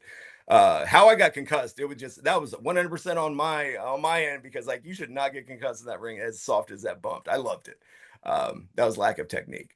But anyway, it sounded so stiff, and I went there and I was kind of just like walking around the outside. I was kind of the new guy. I wasn't officially in the class. That class had just started, like I think the week before. And that guy Jimmy, he would kind of train as well because he used to do some shows with like Ivan Koloff and kind of those local guys in the Virginia area in the early 90s and stuff like that. He was like, hey, he's like, Kenzer, get on up in here. And I was like, all right. So I got in there and I kind of made myself in line, and we would go just kind of walk around, and we would take like a flat back bump, and they would do a flip bump. And I was like, I've never done a fucking flip bump. I've just done a back bump. So I'm like faking it till I make it, and I do it. And I remember I just like when I took that, and it was like, whoa. So they taught me how to do a proper back flip bump, and then we were doing these rolls and doing all, and it was like this is running like a real class. And I was kind of keeping to myself a little bit, but I remember there was this guy who was like just jacked to the gills, and he was with this girl that was like really really pretty girl, man. And there was some bald guy that he kind of looked like Goldberg a little bit, but like there was all these different personalities there. Um, and so by the time the class was over, I was beat to hell. I'd never had a full wrestling class. This thing, our classes would go, it was 3 days a week, and they would go for 2 hours, and then you could go back Sunday for a fourth day if you wanted, and that was like weight training. Like if you wanted to do weights, you could get in there, you could bump, you could do whatever. So I immediately, like after the class, that guy Max and Shorty were like, dude, you kept up with us. You did great. If you like it, just join. And I was like, cool, I'll talk to Jimmy about it and all that. And so I told Jimmy, I was like, what's it going to take for me to get in here? And he was like, dude, your buddies with Joe. That's my cousin. He's like, or your buddies. He's like, your family with Joe. He's like, dude, he's like, I love that guy Joe to death. They were like best friends. He's like, dude, you can come on in, you know. He was like, it's on the house. And I was like, dude, get the fuck out of here. People are always like, wrestling promoters and trainers and all that. And it's like, they're always trying to milk money out of you somehow. And this guy, Jim, was like, no, dude. He's like, just come here. It's like, just try. He's like, just give it a shot. Just, you know, you kept up with us. He's like, you might know some shit that, you know, you could tell us. And I was like, I don't know shit that you guys don't know. I was like, no, just because I've taken some seminars, I don't know jack shit, dude. I'm terrible. And but man, I was in it, and I was very fortunate. I think it was Kaida Pro's very first official class. And there was a guy named, I talked about that one dude that was kind of jacked. His name was Jake Damian. And he was with his girlfriend. She first started wrestling as Alexis Lurie. It was Mickie James. So she and I were in the very first Kaida Pro training class, graduation class. And a guy named All American Mike Brown was there. Some the bald headed guy, they made him Russian and called him like Zubov or some shit like that. It just because he was bald, he had to be Russian. It looked like so we're Russian. We're Russian now. Yeah, is that what you're telling me? We're Russian. He kind of looked like Nikita Koloff though in a way too. So it was, you know, they went with that gimmick. And but Jimmy knew a lot of guys from ECW, and he was buddies with Steve Corino, and so he brought Corino in for some seminars. I think he had Taz in for a seminar at one point, but I had already moved from there. So I ended up meeting quite a few people. And like I said, I was 3 days a week. I was in there working with Mickie James, and she and I became like, great friends. Me, her, it was always like every time we would get there, we all kind of broke off. And like, anytime there's a big group, little cliques kind of happen or whatever. And it's like I just ended up hanging out with Mickie and Jake, the guy who she was dating at the time, and Mike. Like the four of us were always together. So we would always work on tag matches, or we'd do individual stuff, or if we had to like bump off of each other or try different moves off each other, the four of us always like co-intermingled and stuff like that. We'd go eat afterwards and hang out afterwards and all that. So it's like during that first 6 months or whatever, I think I was there about 4 or 5 months, maybe 4 or 5, 6 months, something like that. And I don't know when, like I said, I think the class officially started the week before. I don't know. I think they had official graduation, I think, within like 4 months or whatever. And so I was like part of that first class with that. And I think the class that preceded that, because I did that for a while, I came back and moved back to Indiana. And that's when I started. I think Ian had me for a couple shows or whatever, like where I worked in like Olytic, and one in like some show in Evansville. Like he helped get me booked. But then I became a referee then. And so then about a year later, I went back to Virginia, and I was there just for like 2 or 3 weeks or whatever. And so Jimmy was having like, he had a couple shows lined up. So he booked me on those shows. And so I met some of the kids from the second seminar. And dude, it was weird because I don't know, like I guess they were showing videos from our training classes to like some of these other people. And so like some people kind of like didn't know necessarily who I was, but I mean they kind of knew who I was. It was kind of weird. They're like, oh yeah, you were part of this. And I guess because the internet was taking off, they had heard about IWA and different things like that. And so I was like, yeah. And so I'm meeting these kids from the second graduation class, and Sanjay Dutt was actually part of that second class. And so, yeah, that was that kind of pro wrestling was run very, very, it looked professional. It was ran very tight. It was, I had nothing but good things to say about it. That guy Shorty Smalls, like I said, he had worked a lot of stuff in that area, with the Koloffs, with I don't know who all like came from like that area of wrestling during like the 90s and 80s, 90s, stuff like that. But yeah, they had a really great place. And when I met Chris Hero for the first time, he had heard about Kaida Pro because I think he went to one of those I believe it was like that Funkin' Dojo. And he had met Mickie went to that too. And I guess they met, and he met some of the other people, and I guess he had heard about Kaida Pro through there. So then like when Hero and I met, he was like, oh yeah, kick your damn ass and all that. So like we were always kind of kicked off from that. But yeah, like that's how I ended up getting trained there. And I do that for a while, and I come back, and I was so naive, man, because I think about it. And I remember we were driving around, and me and some buddies, we were gonna paper a town, like I think it was maybe like Clarksville or something, for Ian. Like we met up with him. And you may have been there, man. This was like in a car. I don't remember. Someone was driving and Ian was a Well, passenger. yeah, For I mean, whatever reason. Ian didn't have a car or drive, so Yeah. And so I'm thinking good it was chance I was the you. one But driving yeah. it. And we went there to get some flyers because it was like me and Brent, and we were gonna, throw paper the town of Clarksville at there was like a water park, and he gave some flyers and shit. And so I remember like pulled up next to each other, and I remember thinking, like, oh man, I got trained. So like I got trained in wrestling. I went through my class, so I'm ready to wrestle. Not realizing, so naive, man, so dumb, that like you're never really done training. I was like, Right. I had a start point and I had an end point, and so I'm done. I've graduated. Ta-da. I'll learn everything else in the ring, I guess. Like so ignorant, man. And I saw Ian, and he was like, "Hey, so I heard that." He kind of looked at me like, why didn't you train with me?" kind of thing. And Uh-huh. I was like, "Hey, what's up?" And he's like, "Yeah, so I hear you're a trained wrestler now." And I was like, "Yeah, well, kind of, yeah, a little bit." And kind of thinking I was hot shit a little bit. I really didn't, but I kind of did. Also, it's so naive. Like I said, so naive. And he's like, "Well, how about this? How about you come and you train with me for a year, and you be a ref, and then we'll do an angle and we'll bring you in to start working." And I was like, "Oh, okay, but I've already trained." And he just like looked at me like, "You'll come," and he just repeated himself. He's like, "You'll train with me for a year and you'll be a ref." And I was like, "Yeah, it sounds great, dude." In the back of my mind, I was like, fuck that. I don't want to be a ref, dude. I'm ready to go, man.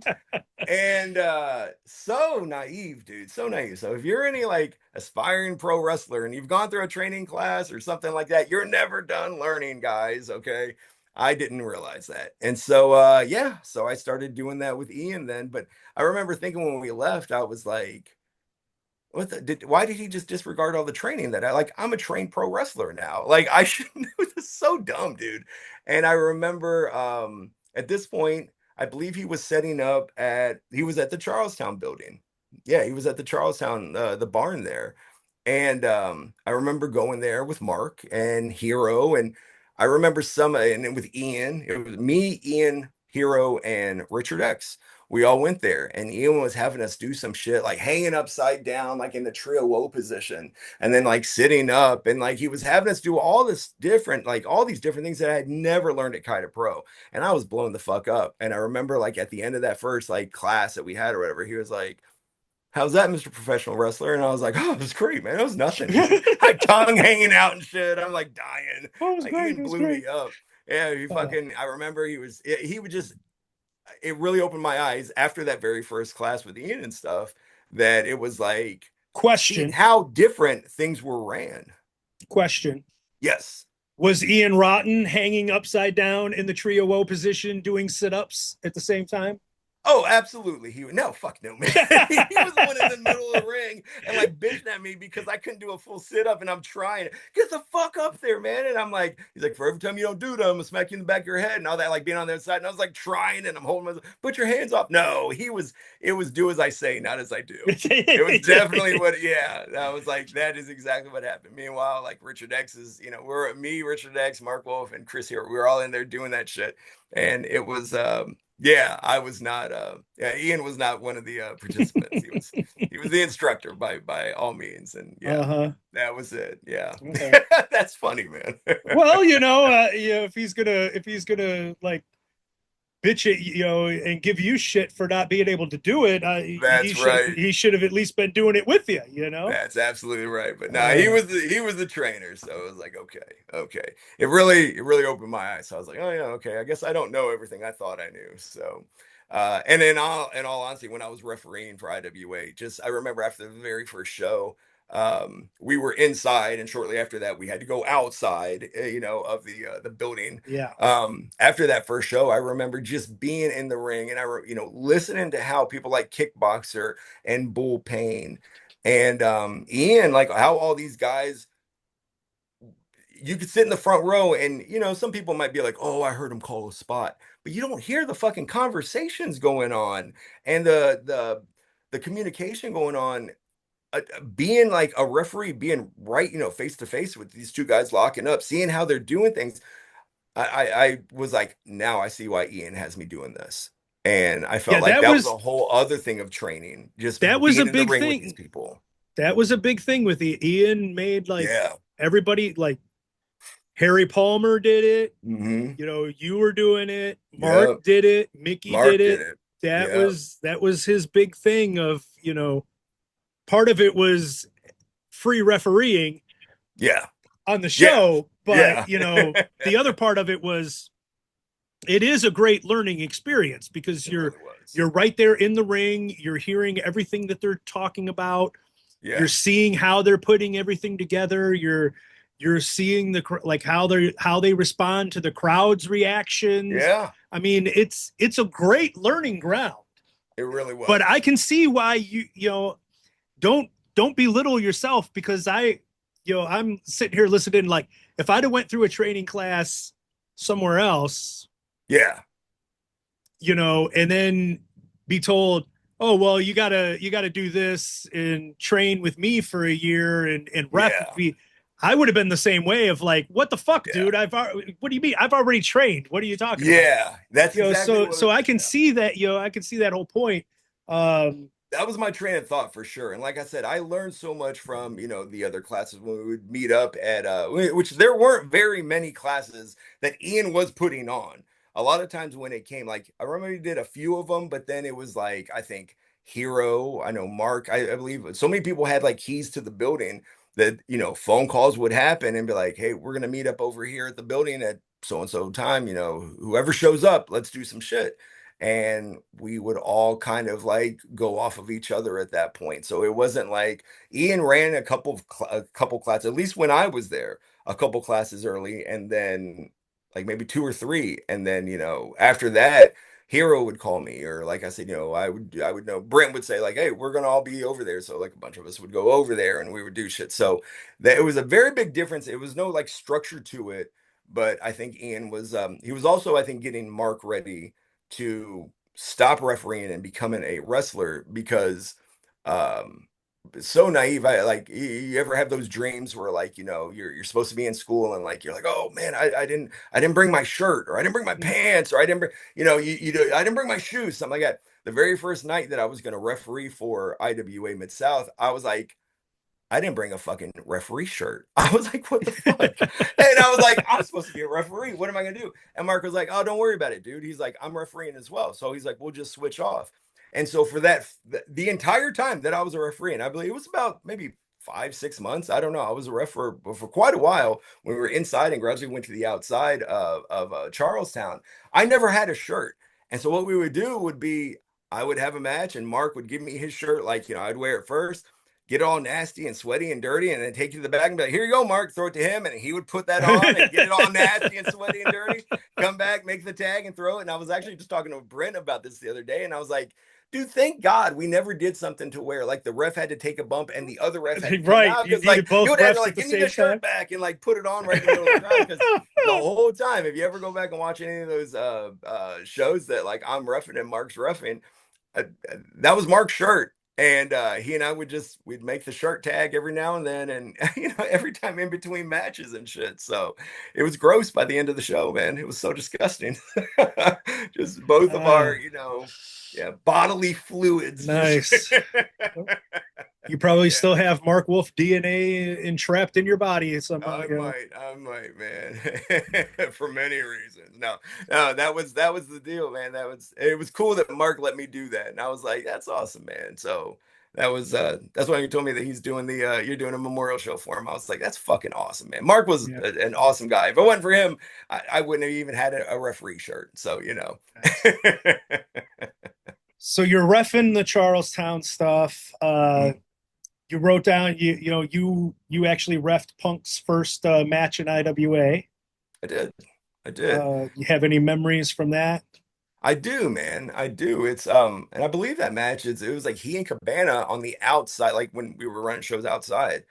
Um, Yeah, I didn't like for the most part, like when I was refereeing, I knew at least one of the guys, because I was like, oh, they're at IWA all the time, and at least one of the two, if not both. And Ian was always bringing in new people, and I'd always introduce myself, and then I would sit in that little office area when he was going over all the matches, and saying what putting the matches together and saying what the finish was going to be and shit. And so I was always like sitting right there while Ian was like in his desk, area right there. And I I remember they were talking about, where were they from? Milwaukee? I know they were from Chicago originally, but Well, they were from Chicago. He met them at Mid American Wrestling in Milwaukee, is Mid-American. where he That's saw them. right. So But they were living in Chicago.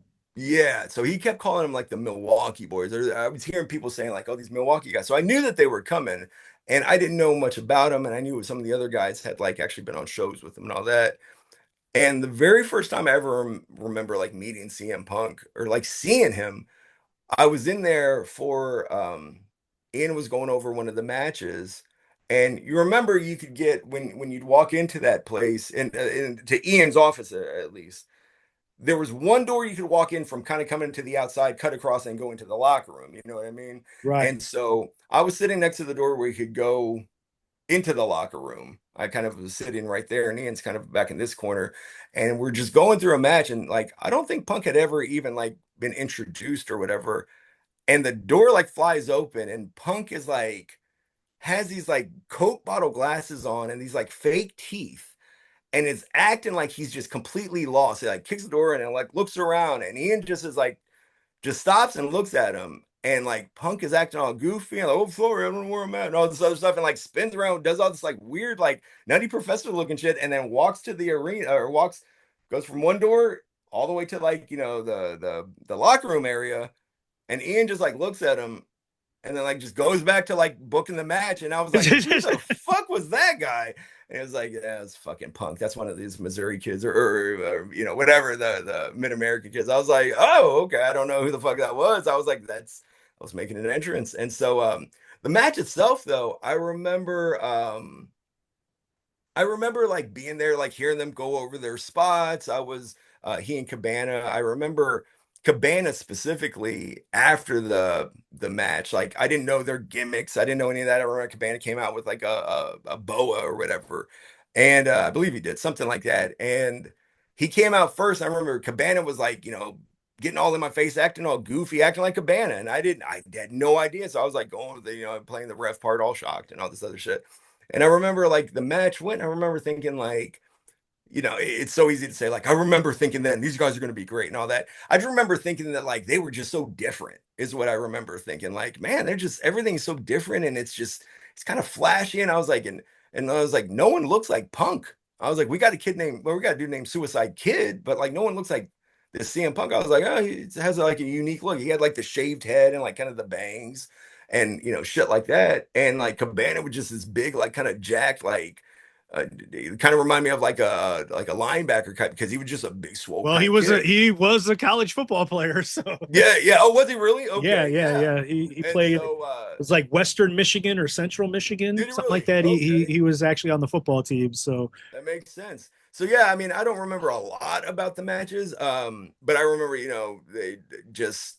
I remember afterwards, I was talking to Cabana kind of more than Punk because I didn't like Punk. Just seemed like he was kind of it put was a few offish. shows, maybe a little bit. Yeah, he just kind of seemed like he was to his own, and like the people who he was there with, because I believe it was him and like Ace Steel and like maybe Chucky Smooth. I believe he just kind of stuck with them a little bit. And Cabana was a little more of a social butterfly. I felt, and I ended up, meeting, I ended up talking and hanging with Punk and all that stuff. A couple shows into it, but I remember talking to Cabana more than anything. That I was like, oh, well, he's the friendly one. I remember thinking that, like, he's, I was always kind of like, always just try to be nice and friendly to everyone. I was like, oh, this dude's, he's all right. So I don't, I don't have a lot of memories about it. Yeah, I think that was like Cabana's second show, Punk's Yeah. first, Okay. and then I think that was also the night of my first match, where I ended up wrestling Prazak on that show as Yeah, well. it was. Yeah. That's right. That's So right. yeah, after like 3 years, of being in IWA. I have my first, my first match is like CM Punk's first match at IWA as well. That's So, it. That's it. That's awesome. I believe I'm trying to think because that match is online now, the Punk and Cabana match. But I know that like when Punk came out with that, like that WWE came out with that DVD about it, like his first like CM Punk's right. DVD. There's clips of that match on there. And I was like him walking out and you see my goofy ass like, standing there. I had a little bit of hair then. Yeah, I was everyone would bust my balls about like, I was the ref that would wear wrist tape. And I was like, well, I would see Japanese referees do it and it looked cool. So I was like, I'm going to do it. And they're like, you fucking idiot. So yeah, that was, I'm the ref wearing wrist tape during Punk's first match there. Yeah. So, but not a whole lot of memories, honestly, of it. I mean, like I said, I remember talking with Cabana more than anything. Eventually talking with Punk and we just kind of talked wrestling. Like, I didn't think that we had like a whole lot in common because I was out, I would sneak out with some of the other people allegedly and, would, allegedly like be like, Partake of things that, yeah, at the yeah, time might have been illegal. yeah, exactly, allegedly. And Allegedly. Punk was the Straight referee was edge. not a gimmick. Yeah, that Yeah. was legit. So yeah, I actually remember being at a party after every wrestling show. Nathan Future, Nick would from Block Family or whatever, he would they would always have there was always a party at that dude's house. It was ended up being like everyone would make jokes like party at Futures. And after every wrestling show, with IWA or whatever, or especially when we were having pro-ams, everyone would go back to Nick's and party, and a lot of drinking and allegedly and other things going on. And I remember one night everyone's out being loud and drinking, and people, I was partaking. I was 19, 20, something like probably 21, I guess. And yeah, I was 21. I had turned 21 at the time. And um, I remember there was like a living room at Nick's house and there was wrestling going on. Someone was watching wrestling, and I remember Punk was like, I think he was in there like basically by himself, like watching wrestling. And I was like, all this other crazy activities going on, and Punk's just like just zeroed in watching wrestling. And I was like, okay, that's cool. I'm gonna go drink. But we see how that worked out for all of us. Yeah. But Well, yeah. So I was like, okay, cool. And I remember some people were like, I remember I wasn't like turned off by it. Some people were like, oh, some of these motherfuckers think they're better. And it's like, no, man, it's like just because he's doing his own thing, like we're doing our own thing, just we're not like it's okay. Like it's just different. Like there's nothing wrong with that. The dude was obviously just doing what he loved. And so yeah. I remember that specifically, man. That like being at that party and he was there and just I don't remember him being standoffish or anything at the time. I remember he was talking, but I remember he was kind of like, also like, get me the fuck out of here. I don't want to be around all this shit. So, Right. Yeah. I mean, that's the way I was. yeah, I didn't want to be around all that stuff. I'm like, yeah, I don't want to smell it. I don't want to smell like I was partaking of it. yeah, yeah, Just keep it away from me. And, yeah. I don't know the physics or chemistry or whatever the hell, like if people would just take the gummy version, like Oh, have at it, have yeah. all of the damn gummies in the world you want. But if you're gonna light it on fire and smoke it and then make everything smell like rat shit and wet garbage around you, like do that Yeah. shit so far the fuck away from me that I don't even catch a whiff of it because There it's you go. disgusting and I don't want to Yeah. be near it. There Like you go. just fucking do the stuff that doesn't nobody would give a shit if you just did the stuff that didn't fucking make everybody else have to smell it. You know, Yeah. people wouldn't even know, people wouldn't care, and it would wouldn't be half the damn deal that it is in the states Yeah. that don't allow it. Just do the shit that doesn't affect everybody else around you. That's all I got to say about it. Yeah, But I learned a lot of things because I would partake in that, quite a bit back in the day, and not so much anymore. I'm a professional now. I'm a nurse. Can't be doing that shit now, but like, there's a time for, the time for certain things, and it's like I'm not against it or whatever. But one thing I did learn is like, you get certain stoners like around each other, and they become some of the most like creative, inventive people ever. Because if like someone didn't have like a pipe, dude, does someone have, they would MacGyver it, man. Does someone have an apple? Does someone have this? And they would put things together, and it's like there's certain people I don't want to say anyone's names, but yeah, the certain people that they taught me some shit that I was like, I had no idea you could make a device to smoke out of like those materials that you have. It was, you know, a lot of things in the back of cars that like they were very creative people, and I was like, okay, well, whatever, man, to each their own. Yeah, But it's like, yeah, to I each learned your some own. things then too. So Just do that over there while I yeah, stay way over there. that's And very fair, man. yeah, That is very that fair. that So was so. I was never at a Nathan Future party, but if I yeah. was, I probably would have been sitting right there next to CM Punk watching the wrestling on the TV, and Yeah. while I believe everybody else Hero was was doing there at whatever. some point doing the same thing, Hero. But you know, I actually like knew Hero and I was like buddies with him and you know, I didn't during the time because I was only there, I don't know, I probably I was probably there about maybe 6 months, something like that. 5, 6 months, and then you know, there was the the Richard X, that 6-man tag, the Yeah, so that table was the next match. match. The last match that you refed Yeah. was the Flaming Table Richard X match. Yeah, yeah. That was fucked up, man. That was fucked up because it was I remember the night before like Ian had like you know hyped it up and I guess the whole thing was like going on. It was like Isaiah and Richard X and they were supposed to be like the militant group. It's like how Ian I remember being there when Ian was like Yeah, pitching it to him. Like you guys are gonna be the militant group. Come out in like the white. It was almost like he wanted them dressed almost like to right to censor kind of deal, like where they were like that, you know, with the white shirts, the button up, like and I remember they took their own way with it. And I was really proud because Richard was like my boy and I knew Ice since he was like I said before he could even drive. And I was proud of them for taking something that was like, well, you're given an opportunity. Like they took that opportunity and they were trying to make the best of that opportunity, given with what it was. And then they had Uncle Honky with them. And I believe it was them against it was Ian and Suicide Kid and kickboxer. Kickboxer. That's right. That's right. So the night before, I remember it was me and Brent Blades. I believe Richard X was there and Dropkick. We were all at Ian's place. I don't know what we were doing there, just hanging out. We would, you know, when IWA was going on, everyone you would find yourself at just random places, just hanging out. And we were at Ian's the night before. And I remember he was like, I want you to ref that match. And I was like, yeah, man. I was like, all right, I'll do it. And I remember I was like, dude, that's crazy. And he was like, he's like, I want to he's like, I have a spot. And I don't know if he was just fucking with me or I think he was probably pretty serious, honestly. And if he was testing me or what, but he's like, I got this spot that I'm gonna pick up like either Ice or I'm gonna pick up Richard, one of the two, and I'm gonna run to like power bomb him through a flaming table on the outside. He goes, and you're gonna like stand in front and be like, no, no, no, don't do it as the ref. He goes, then I'm gonna put him down, I'm gonna kick you, and I'm gonna pick you up and power bomb you through it. And I was like, what? And he was like, You're yeah. And gonna what?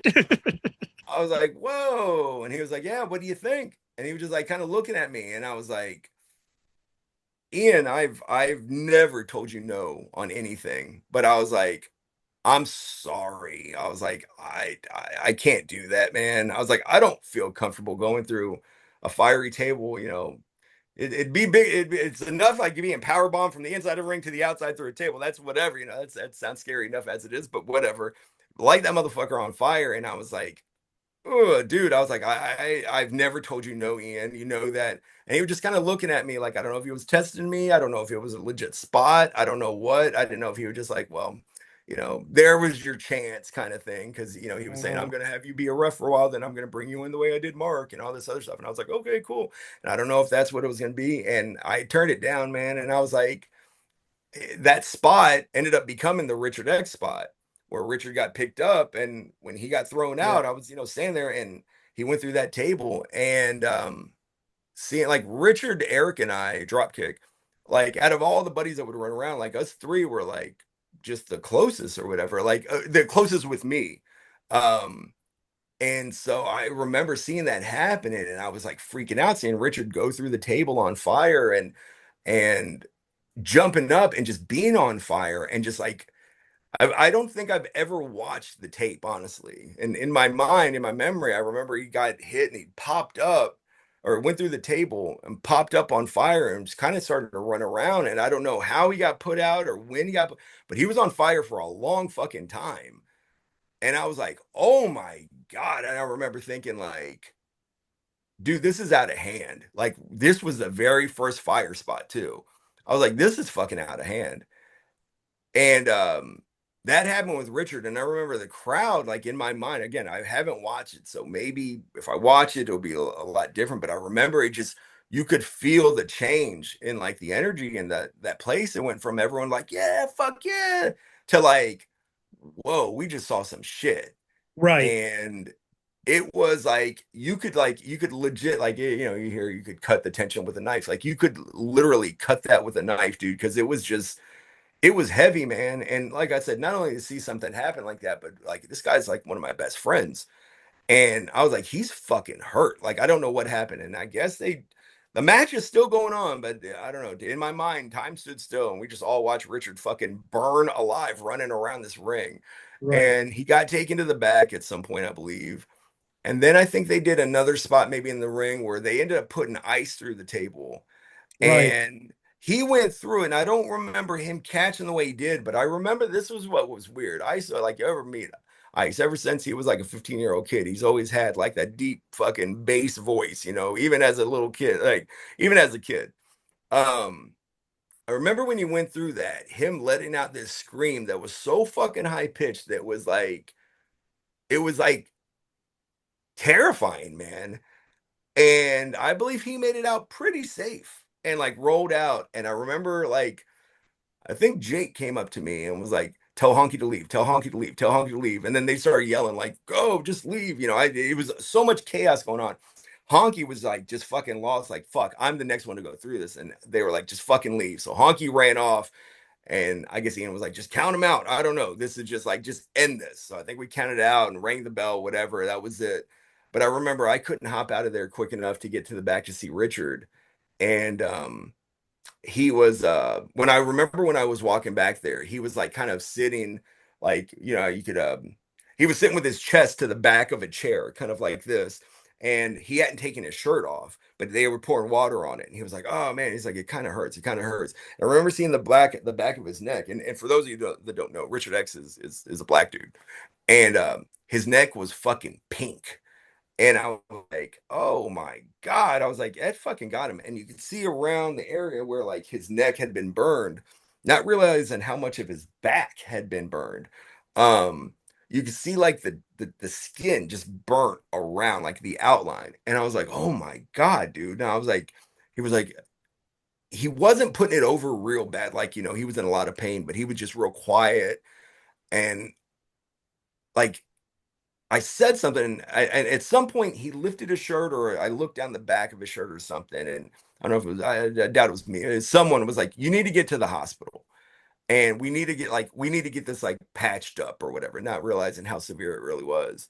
And so my buddy Eric drove, and we all rode there together, and so we all left to go to the hospital together. And it was my buddy Eric Dropkick was driving, I was in the passenger seat, and Richard was in the back, kind of laying down, and just the smell of like burnt flesh, if you've never smelt it, it was just between that and like whatever the lighter fluid was. And I heard Kickboxer talking about like he was kind of blaming himself for it, saying like he was told to go get some type of fluid and it wasn't the right thing. And I don't know where the, you It know, was I don't charcoal know. lighter fluid.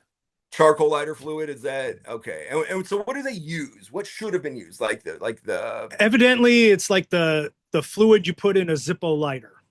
okay, so it just kind of The, lights and the, goes out kind of and it's deal. supposed to That like it lights and goes out or whatever. this was Um, a charcoal that just catches everything, absorbs and everything, and just lights it right, up, huh? right. Yeah, so And it's like, but you know, when Ian told like when Ian sent people off to go to the store, he just mm, said, get something to set the tables on fire. He right, didn't say it needs to be this, right, you know, right. and that show was like it was like an August show. So you go into the Mm. grocery store and Yeah, everything right at the front of the store, it's all like here's charcoal lighter, Here's everything, so they grab the charcoal lighter, pay for it, go. That was it. And they bring it back and they give it to Ian. Ian doesn't say, this is the wrong shit. Yeah. You need to go back and get, this is what you need to get. Right. And why he didn't go to the fucking, like, you advertise the shit for a week. Yeah. Go buy the shit that you need for the advertised match. Be prepared before the day of the show. Yeah. Not 10 minutes before the doors open, go, oh, fuck, you need to go get the fluid to set this shit on fire. Yeah. And just assume that people that have never done a fire spot before in their life is going to know the right stuff to get, Yeah. Because I don't even know that lighter fluid is a thing because I don't smoke. Right. So all I know is you've got the $1 fucking lighter that you get by the register at the time, the Bic disposable, and you get that, and when it runs out, you throw it in the fucking trash and you get another one. Right. I don't know that there's a fucking thing that you can get that, and other people, like, obviously don't know. And so you grab the first thing that you see that sets shit on fire and you go. And then he's like blaming everybody else. Well, you got the wrong shit. Well, you didn't fucking go get it yourself. And you waited until the last fucking minute. And then when you got this shit that was so obviously wrong, you never fucking said anything. You could have sent them back to the store and went, no, this is what you actually need to get. And at no point, like, because I remember being to the show, like, we got there really early, and at no point did anyone test it out. Did anyone try it out? Like you said, it was bought 10 minutes before the match, before the show. Maybe it was. I don't like. It was never. I remember that show, and maybe because it was like that was the last time I was like ever in a ring at all, because I was like. I don't know. I was, like I said, I was kind of like, I was ready to start wrestling again. I'd gone back to Kaida a few times, to wrestle while I was still refereeing for Ian and stuff like that. I was wanting to wrestle, and it was I just started some new job. There was a lot going on in my life that I was kind of like getting, like, I don't want to say burnt out, but I was just like, I was ready to do more. And so next thing, like I said, then that happened with Richard, and I just remember on the way there, I remember on the way there, just like I said, it was fucked up.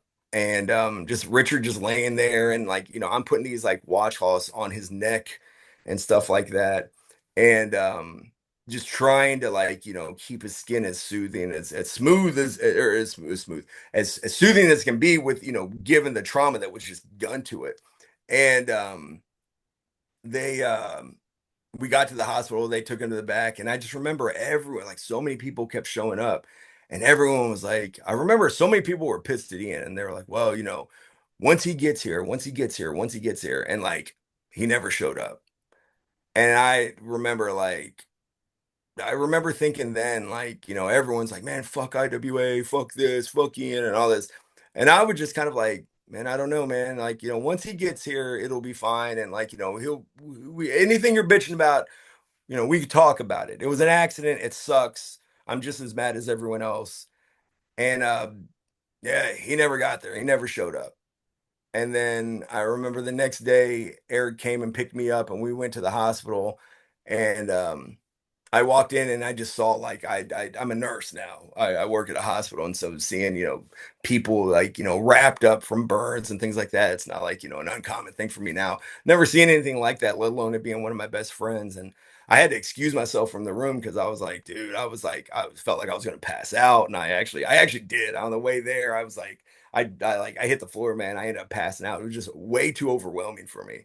And Ian had never showed up. And I remember thinking then, like, like, man, fuck that. I can't support this anymore. And so I think I'm called, or maybe I left a message on the hotline or something, but I was like, yeah, I can't make it to the next show or whatever. And that was it. I was done at that point, and Richard said, like, he was done. Everyone was saying they were done. And then, like, slowly, I think, the next week, everyone started showing back up. But I was like, man, fuck that. I'm taking a stand with my boy Richard. And of course, Richard ends up coming back at some point. And I was like, God damn it, man. What am I standing up for? But yeah, I thought that was it, man. I thought that was like, we're all taking a stand, and we're not, like, it was careless. And then on top of that, like he never showed back up, or he never showed up to the hospital to like, what was he gonna do anyway? But like at least be there to show your support for our boy. Like Right. you put him in this spot, at least just show up to the hospital to like, I don't know. I don't know. Just show support. Just show support. I don't know. And so I was done with him at that point. I hadn't been back to IWA. I felt bad because a few, like, I don't know, shortly after that, Brent started refereeing, and Brent was doing a Right. lot of shit around that time. And IWA was really like picking up steam, and like you had the hero punk stuff going on. Like I missed a lot of that stuff, and I would just like, well, I took a stand. I'm gonna do that. And then of course, like I said, Richard shows up, Right. like at some point, and I was like, motherfucker. I was like, Yeah, all right, well, it whatever. wasn't a very like he returned not for very long, but yeah, he No, did come back and it do had it been for a a while. while.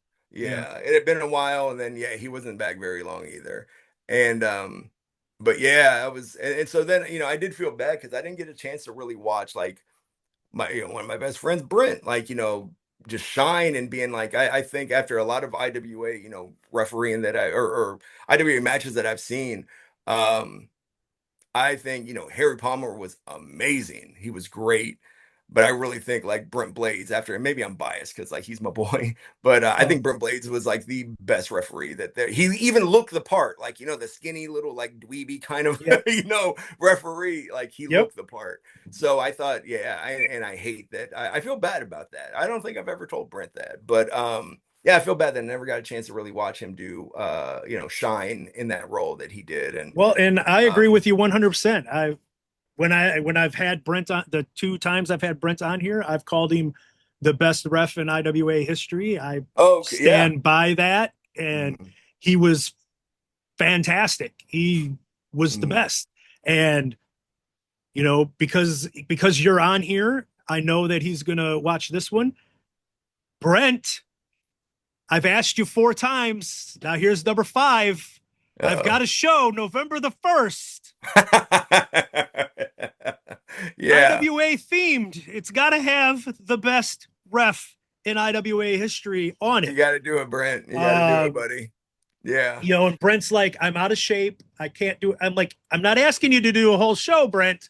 right, And right. and he He could, messaged he me. could. He messaged me the other night and said, "Is my wife has told me I need to get in the gym. I need to do that." And I'm like, listen to your wife, Brent. Listen to me. Listen to your buddy Chris. That's At right. least, at least, at least one match. One more match. One One more more match, Brent. match. That's One it, more Brent. Do it, match. buddy. One more Do it. match. And then Chris can finally see you do Yes. your deal. Do it for me, Brent. Do it for Do me. it. All Ease right. his pain. Ease That's his it. pain. For 20 years, Do it I've for been wanting him. to see Brent Blades don the zebra stripes, and I never did, and I felt bad about it. So, because of something I did, you have to do something to make up for my mistake. Yeah. Do it, Brent. Come on, I'd And love if to we see it, play our buddy. cards right, you can share a ref shirt with Chris. We'll make the tag like Mark You Wolf and make I it, did, and make the tag. Maybe even That's in the same right. match. You just pull it There off, we add it a go. tag. Pull it You're off, I'll it. put it on, and or vice versa. That's it, We man. are here to finish the stories. That's it. Gone full circle right there, man. That's funny, man. Yeah. But you mentioned that you yourself end up coming back. Yeah. I did, and it was just as a fan. I hadn't I was doing a podcast with Brian for a while, Warlock, called Back Row Hecklers. It was some, based off of their names, being the Back Row Hecklers and all that. And like I said, at some point when we all met up and all of us kind of became Back Row Hecklers. Um yeah, it was called Back Row Hecklers, and we had this podcast for a few years, and I started really like I kind of would watch wrestling here and there, but I kind of gave up a little bit, and just around that time when Richard got burned, it was like I said, I was just kind of like, it's not for me. I watch a little bit of things, like keep up with it for a little bit, but then like years later, I started watching again because of like New Japan Pro Wrestling was kind of having that emergence, and I was like really into that. And so I started watching that. Brian told me about the podcast. I joined that. I met some good people from that. We were having a good time. And then he was like, dude, you should just come to a show, come to an IWA show. And I guess this was at it was at Jammers. And I was like, okay, I'll go check it out. And I went, and it had been a long time, and I just remember seeing Ian, and I was like, hey, what's up? Like, hit it off like it was just old times or whatever. And I remember by the time the show was done, I was like, dude, that was a lot of fucking fun. It was a whole bunch of people that I had no idea who they were. But I learned a lot, a lot of people then, or I met a lot of people then, and learned about these people that Brian had talked about and put over to me. And Brian was like hardcore; he was all about it. And yeah, I ended up coming back and watching, and a couple times, like I guess Ian didn't have people to do commentary, and I am not someone to do commentary, but Brian ended up landing that gig. Brian's like, I don't have everyone to do commentary with. And I was like, I don't know what the fuck I'm doing. He was like, well, neither do I, but just get up here and let's talk wrestling and put it over. I was like, okay. So like, there's a few tapes out there that I'm probably doing commentary over, and I apologize if it's terrible, but it was like, it was fun. It was like, it was a good time, and it was cool to do like just something else, in the for pro wrestling that I never thought I was going to do. I never thought I was going to have, any matches, let alone, uh, I got to have one of the matches. Ian, I'm talking about Ian, booking me and stuff back then. Ian booked me for at this show that was at the Evansville Coliseum, man. That's a classic place. And I got to like walk out of there and like have a match there. And it was a terrible match. But Richard puked in the ring actually during that match.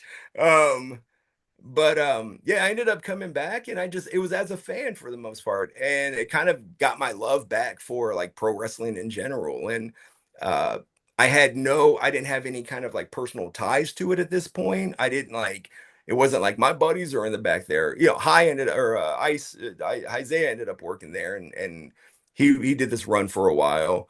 And so there was that, but it's like for the most part, I didn't have those personal ties that I did 10 years before. And so, or 8 years before, whatever it was. So it was nice, and it was like it was totally different vibe. And seeing this new young crop of talent, that it was like, some of them you're like, oh yeah, you got that IWA Mid South spirit or whatever, like Reed Bentley and John Wayne Murdoch, like when he started doing that whole Duke of Hardcore and all this stuff, and like certain people, Congo Kong was there, and this whole new crop of talent that I was like, this ain't the IWA that I was used to, but it was like the next chapter. And I was like, it was cool to see it like evolve into that new thing. And like Jammers was a cool place for that. So I really enjoyed like going and watching, and other little shows started popping up around here, like D1W, and was it Wolfpack Pro, or they called it something before that, I don't know. And then Brian ended up having his show. He started doing shows. Brian started booking shows. Like, he had a J Prodigy Memorial at one point, and then started running like monthly, I think, something like that. And like, so all these other shows started popping up. So I started kind of like brought my love back for pro wrestling. And so that was cool. It was like cool, kind of like, after being away from it all for so long, and like having nothing personally tied to it, just go and just have fun. That was nice. That was like, it made me felt like it was back in 1996 when I first walked into like, not exactly like how I felt when I first walked into like the Kmart building, but like that same type of like, I have nothing tied to this. Let me just go and have fun for a while. Once I leave, and that was it. So it kind of, part of me is like, I'm super fortunate for the opportunities I had that, Ian or IWA or my time at Kaida Pro or any of that stuff like gave me, and things that like, I would give in, or things that I earned, whatever. But at the same time, it's like, it was kind of nice not knowing what was behind the curtain sometimes too. Right. And so there was no way I could unsee what was behind the curtain at that point, but to not like want to take that next step into it. So I didn't do that. No, it was fun just standing back watching. So that was cool. Yeah. Well, you had mentioned earlier in the podcast that you'll listen to episodes and then you'll reach out to me and be like, Yeah. brings back a memory. Absolutely. That happened just the other day, because as we're recording this, the May Murdoch episode just dropped, and she was talking about the Franken Bentley incident and having to take Reed to the hospital, and then it Yeah. got me talking about, my experiences with my wife, trying to get Mhm. treated. And that's when you were like, dude, I'm like a nurse now. And you told me a story about you sort of being involved um, in the Frank and Bentley incident. So if you want to go ahead Yeah. and tell that story.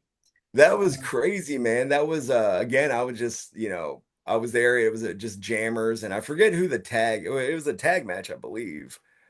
I believe. And someone took a chair and just threw it at Bentley's head. And next thing you know, it was just like blood was everywhere. Like it just the chair must have turned or the lip caught him just perfect right across his head, and it just fucking opened him up. And it was I hadn't seen that amount of blood in a long time at a wrestling show. And so everyone was like, "Oh shit." And that turned into like "Oh shit." Like it was a quick, like this is pretty bad. And Bentley wasn't known to like, bleed buckets like this, man. And so it quickly they ended up like putting like towels on it, but like nothing was stopping it. And I remember like I was kind of going through nursing school then, and they were talking about they were getting some like they kept pouring water or something to like clean it off. And I remember I would tell them like, just apply pressure and just like hold your fucking pressure on there and stop running water over it, because anytime you have a cut, it's like immediately like, it's gonna start to clot up.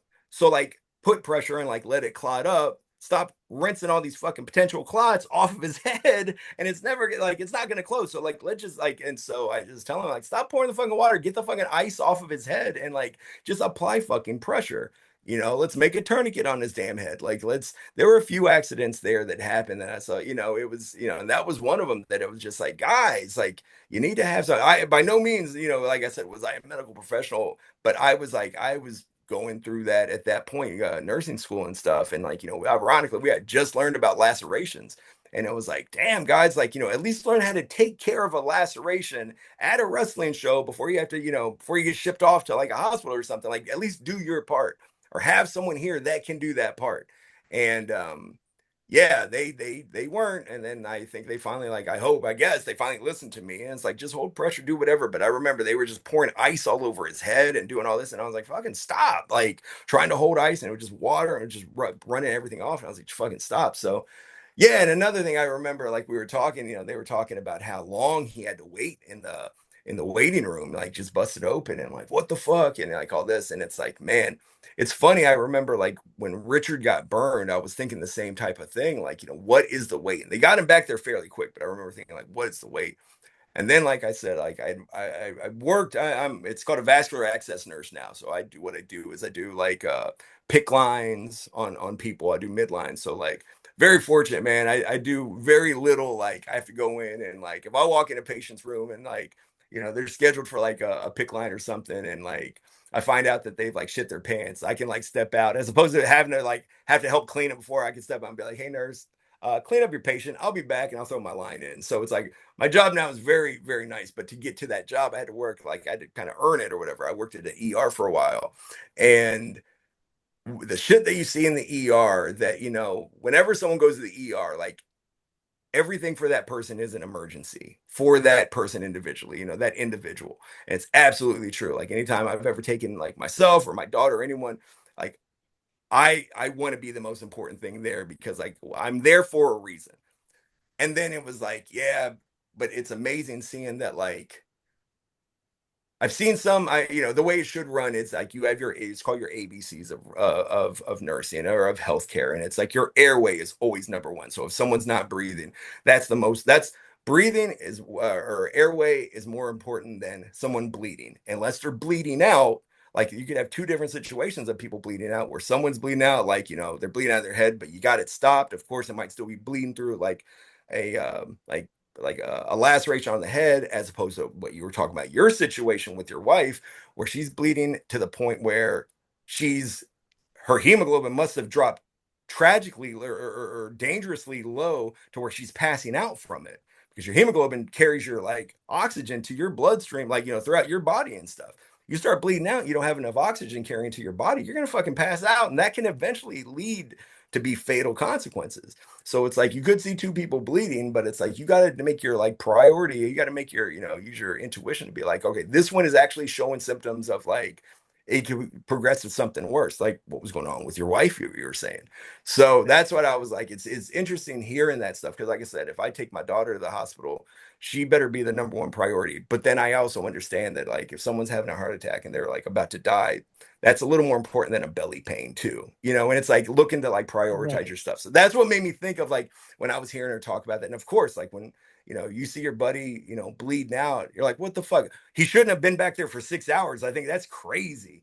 But I think hospital waits have been, I don't know. We were talking about the healthcare system in America in general yesterday. You and I were like just briefly, and I work for it. And I don't know. It's so fucking janky at some points that it's like, I don't know. I don't really get it. I don't understand it. And I work for it. So it's, I don't know. I don't know. It's just a whole thing that's led to I've seen a lot of people that I've also seen many nurses and I've seen many like providers not making things that are a priority that should be a priority, just sit on their ass and not make it a priority. And it's like at that point, like, what are you doing, man? Like I became a nurse after doing like graphic design for like 20 years because in '05 I was diagnosed with MS. And so I I was going through some shit. I had no medical background. My mom was diagnosed with MS 2 years before, so I knew a little bit about it. But when I got diagnosed with it, I thought it was a death sentence. Like my vision was all fucked, and like I didn't know if I had a brain tumor. I didn't know what an MRI was. I didn't know what a CT scan was, and all that. And I remember the first time I went in for an MRI, I was freaking out, and the rad techs there were like totally put me at ease. They helped calm me down. Probably gave me a little like Versed to help calm me down too, so that probably didn't hurt. But they changed, they made a difference. And I remember when I left the hospital because I was there for about a week and my vision was all fucked up. And talk about people being, buddies for life or whatever that I met at IWA. I didn't want anyone to come see me because my eyes were all fucked up. And it was kind of like the Shawn Michaels eye where like I had one that just wouldn't move and the other one would look around. It was like a fucking gecko or something. And I didn't want anyone to see me in like a vulnerable state. And then like the numbness that I have on my leg, like I still have this stuff, like some of this, it depends on how flare-ups go with MS. It's a whole thing. And I had like my very first terrible flare-up. I didn't know what was going on. I didn't want anyone to see me in like a vulnerable state. And fucking I get a knock at the door one of these, like during one of the days there, and Brent Blades and Ice show up. And I was so pissed off. And I was like, God damn it. I was like, what are you guys doing here? And within 5 minutes, I was so happy they were there. And I was like, this is what like friendship's about, man. I didn't want you guys to see me in a broken down, vulnerable state. And like, they didn't care. They were there to like, help lift me up and stuff like that. And I was so fucking glad they did. So I was like, that just shows the type of people that those dudes are, man. And, anyway, I don't know. I'm start rambling on about like healthcare and all that stuff. So I'm sorry that's the reason I became a nurse is because of that deal in '05 getting diagnosed with MS. And so just wanting, leaving, doing graphic design, thinking that like, I make no difference, like designing websites or doing this or doing that. Like I want to make a big difference. And I don't know if I do or not, but it's like I like to think that hopefully I do. And like, at least if nothing else, calm people's nerves when it comes to being scared, going into, a hospital or all that. That being said, like I think the healthcare system is so fucked up at times, man. Like, you said it best when, you were talking about it and telling, saying some of the stuff going on with, your wife. When if they tell you to fucking get, you have to push her yourself in a fucking wheelchair, those people should be like fired on the spot, man. That's Right. ridiculous. It was absolutely ridiculous. If you're inside like I can see it not wanting to go out into an active war zone and grab somebody and but if we're inside your goddamn hospital, and I need you to bring me a wheelchair because I'm holding up my wife that just passed out, right. Bring the fucking wheelchair. It shouldn't take, another goddamn patient in the waiting room to get up and grab it and bring it over to me because you're like, oh, well, the protocol and the hospital procedure. Yeah. rules are made to be broken sometimes. Okay. Yeah. You know, And fucking yeah, you got hired to that job to do something and help people out. And that's like I said, when you had mentioned that there were times that I was working in triage, like when you first walk into the ER and you have to talk, who you are here, you check out, you get checked out, you do vitals, all that. I had this guy walk up, he's like, dude, my buddy, he was having chest pain and now he's not breathing. He's in the car. And like we ran out to his fucking car and threw this guy on he had no pulse. He was basically dead there. Threw him up on a gurney, and I'm pushing the gurney while one of the techs is sitting on his chest, like just fucking doing compressions. We were able to, bring him back. And it's like, I don't know. I don't understand that. That's just, those people deserve to be fired who did that shit, man. So I don't know. When you said that, I was like, that's fucked up, man. That's, there's always two sides of seeing certain things, but then there's also a right way and a wrong way. So right. I don't know. Well, I don't think anybody wants to hear healthcare talk. So we'll leave that there, and I'll let you finish up by talking about Headlock Gear that you Oh ran. yeah. So going back and watching IWA for a while, that got me into I was able to mix my love of like, art and graphic design, visual communications, and like, tap out was the big thing, and like affliction and all that and those shirts. And I was like, dude, it'd be cool if like, and this was before all these, like, dude, this was in 2011, and I heard about pro wrestling tees for the first time. And I guess a, there was something else. I forgot what else it was called, but it was before they became pro wrestling tees. But there was nothing like that there. Now there's a million different, like, wrestling move, apparel, and like everything has like a wrestling move name, and like, shorts, or, it has something like that. There's nothing like that before. So I made Headlock Gear. And I was like, I want to make like, I wanted to be like kind of, and as douchey as people say that tap out is and affliction shirts, all that, it has that stigma. I was like, dude, pro wrestling fans need that type of thing. So I ended up doing a thing called Headlock Gear. And I ended up having like, I pumped out a bunch of shirts right off the bat that were just Headlock Gear, focused on that. And then I started kind of like, signing talent, I guess. And I had like Jonathan Gresham. He was like the very first guy to kind of rep Headlock Gear. And I had some like Jonathan Gresham shirts that were exclusive. I did these things for like BJ Whitmer was one. I had quite a few people like kind of rep Headlock Gear and stuff. So I did that for a long time. I started going to shows. People were letting me set up shop there. I was making like, Headlock Gear signature series, like I said, the John Gresham shirts, and the Drake Younger shirts. Like I ended up doing stuff for him. AJ Styles, right before he went to WWE, I actually helped with that, the AJ in the circle, kind of help with that logo and stuff. Yeah, he became like, he was under like Headlock Gear for a while. So I did that for a while and traveled around, and it was nice kind of going back out and doing shows and all that. One, not taking bumps, and two, actually making money, because people would show up and like give me money and I would like sling merch. Yeah. So that was weird, going to shows and actually making money. Isn't that a blast? Isn't that a blast to get to do? It was such a weird concept. So I kind of quit doing that a while back. Like I said, probably about, I kind of I don't know. I still get money every now and then from pro wrestling tees. It's like pro wrestling tees / Headlock Gear or something like that. I forgot. Every now and then I'll get like a couple bucks come through. I'm like, oh man, someone still bought a shirt. They must have just stumbled upon it. I don't know. But yeah, it's been a long time, but that was a good time. And like I said, had some good times, like actually going to shows and making money, as opposed to just going to shows and like losing money. But like, it was still fun going to shows, met a lot of new talent and a lot of new people. And Headlock Gear was a lot of fun for a while, and that just, it ran its course, and it did its thing. And I don't know. I like to think that I see a lot of other things popping up since then that I'm like, okay, I don't know if they ever heard about Headlock Gear from the beginning or what, but then, it's maybe it didn't, but it was a real fun thing, and it was kind of building some steam for a while. And then kind of like everything else, I was like, it's time had passed. So let me just kind of step back. So that was what it was. Headlock Gear was, I did it for about, probably about 8 years, 7, 8 years. Wow. And it lasted a lot longer than I anticipated. I thought I was just going to come up with a couple shirts. The next thing I know, I was getting orders, and I designed a website, and I did all this. And I was like, all right. So it was fun while it lasted, like everything else in pro wrestling. Right. Fun while it lasted. Fun while it lasted. So do you have anything else to hype before we get out of here?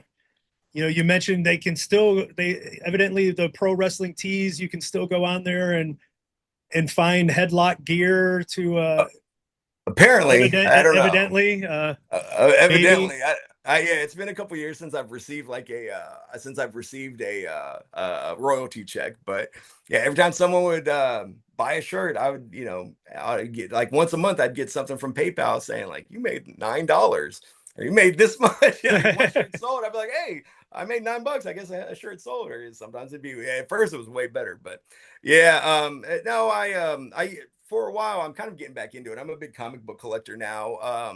And I collected, you know, figures and collectibles and different things like that. I had a thing on YouTube. I haven't made one in about 6 months, maybe a little bit longer. It's called Craven the Toy Hunt, Craven with a C.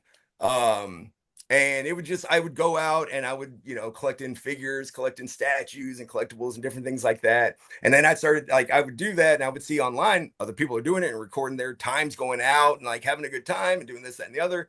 And I was like, well, should I do that? Let me start recording it. So I started recording it and yeah, you know, it's something fun I do. I haven't done it in a while because I just had a lot of personal things go on. So all the like the toy collecting, all this stuff is just, you know, some of that is it's things that I've gotten from, you know, from previous buys, but I've kind of put a lot, kind of some of that like on hold because just a lot of moves, a lot of, you know, personal things going on, but ready to get back into it. So go on YouTube, watch Craven the Toy Hunt, like, subscribe, do all that other shit. They're old videos, but I may pump out some more every now and then. So we'll see. All right. And can anybody reach out to you? You said earlier before we were recording, you're not much on social media. Is there a way that if a fan wants to reach out to you, I think on Instagram, or somebody like a old acquaintance from a show, if they want to get a hold of you, is there a way? Yeah, I think on Instagram, you could find the same thing. It's Craven. I think it's like Craven the Toy Hunt on Instagram. I'm never really on Instagram. I'm not on social media at all anymore. So it's like not really. I'm actually pulling up Instagram now and it's called Craven the Toy Hunt with a C. That's my Instagram. It has a little like it looks like Predator. That's my logo. So Craven the Toy Hunt. You can reach me on Instagram if you want. If you send me a request, I think it automatically accepts it. If I don't follow back, it's just because I never check it. And when I check it, I'll follow you back. I promise. So send me a message and yeah, I'd love to hear from some of these people that maybe, you know, went to IWA back in the day that maybe we've lost touch. That's one thing I love that you do here. Is you have so many stories and so many great people that I have kind of forgotten about for a while. So many great stories and everything. That's why I keep doing what you're doing, Jim. I'm so glad you're doing this podcast, man. What started when I first heard you doing it, I was like, oh, this might be kind of fun. It's turned into like I look forward to watching that just as much as I do this podcast called Tell 'em Steve Dave. It's my favorite podcast in the world. I've listened for like 15 years. I listen to yours just as religiously. So keep it up, Jim. Thank you very much. It's been a pleasure for having you on here and getting caught up and learning about what happened after you stopped coming around IWA during my times, and you know, very understandable reasons why. And you know, and then your buddies stabbed you in the back. It went against your stand that you were taking. But, you know, that's the wrestling way. You can never say never. I mean, it took me 16 and a half years, but I finally eventually came back myself. So look at you now, buddy. Anything can happen around here. So thank you very much for joining me today. Thanks for having me. Even though you were late. I overslept. Sorry about that, buddy. Sorry. I thought we made it this long without talking about it. Yeah, well, I had to let people know. Buddy. You wrestling podcast, so of course you're going to have some people that are late and some people that don't show up, but you showed up. That's the important thing. You showed up. I woke up and I saw it was 10 and I saw I missed your text. I was like, you're like, well, I'm going to shut down. I was like, no, I'm here. I'm on my way. I'm sorry. So, I had a great time. It's a great way to kick off. This was a great chat. Loved having it, and keep sending those texts as you listen. And you know, I will, buddy. I look for. Hopefully, I'll see you on November 1st. Yep. And maybe you and Brent will share a ref shirt for a moment. We'll figure out something. We'll I'll figure help out twist his something. arm to get there. I will help twist his arm to get him there. Yeah. So this wraps up another edition of Fannin's Flashbacks. I'd like to thank Chris for joining me today. Remember to check out my YouTube channel at youtube.com/sportsfannin for IWA clips and matches and the audio to these podcasts. When you get to the YouTube channel, start by hitting subscribe and then hit like and leave some comments on some of the videos. But more importantly, if you have a subscription to IWTV, Independent Wrestling Television, ran by Smart Mark Video, please go watch the podcast there. The podcast is on there with added clips of matches and promos talked about on these episodes. And yes, I make a little bit of money by you watching it there. So please do so. The money made from the podcast from now until November the 1st will go towards the budget for the Last Resort show, the Mark Wolf tribute show in Indianapolis at the Irving Theater, 5 p.m. bell time. We're planning on doing either a live recording of a podcast episode and or a meet and greet, something ahead of time before that show begins, in order for you to be able to mingle and meet some of the old IWA names that are going to be on the show. So go watch the podcast on IWTV and help the budget for the Mark Wolf tribute show. Already announced at the time of this recording are the Rejects. John Wayne Murdoch and Reed Bentley will be there in action. By the time this episode actually airs, we will have announced Eddie Kingston is going to be in action on the show. So stay tuned for ticket announcements and on sale date for those tickets, and we'll have more talent announcements as we go along. The top few matches are going to blow your minds. So we hope to see everybody there on Sunday, November the 1st in Indianapolis, so we can pay tribute to Mark Wolf. You can follow me on Twitter and Instagram at jfannin73. My next show is Saturday night, September the 26th for Wrestle Arts. The match hasn't been announced yet, but Connor Hopkins, the new IWA World Champion, and Trick Davis will be there with me. The Fannin family is ready for bookings, so reach out and let's do business, and we'll see you next time on the next episode of Fannin's Flashbacks. So let it be written, so let it be done. Good day.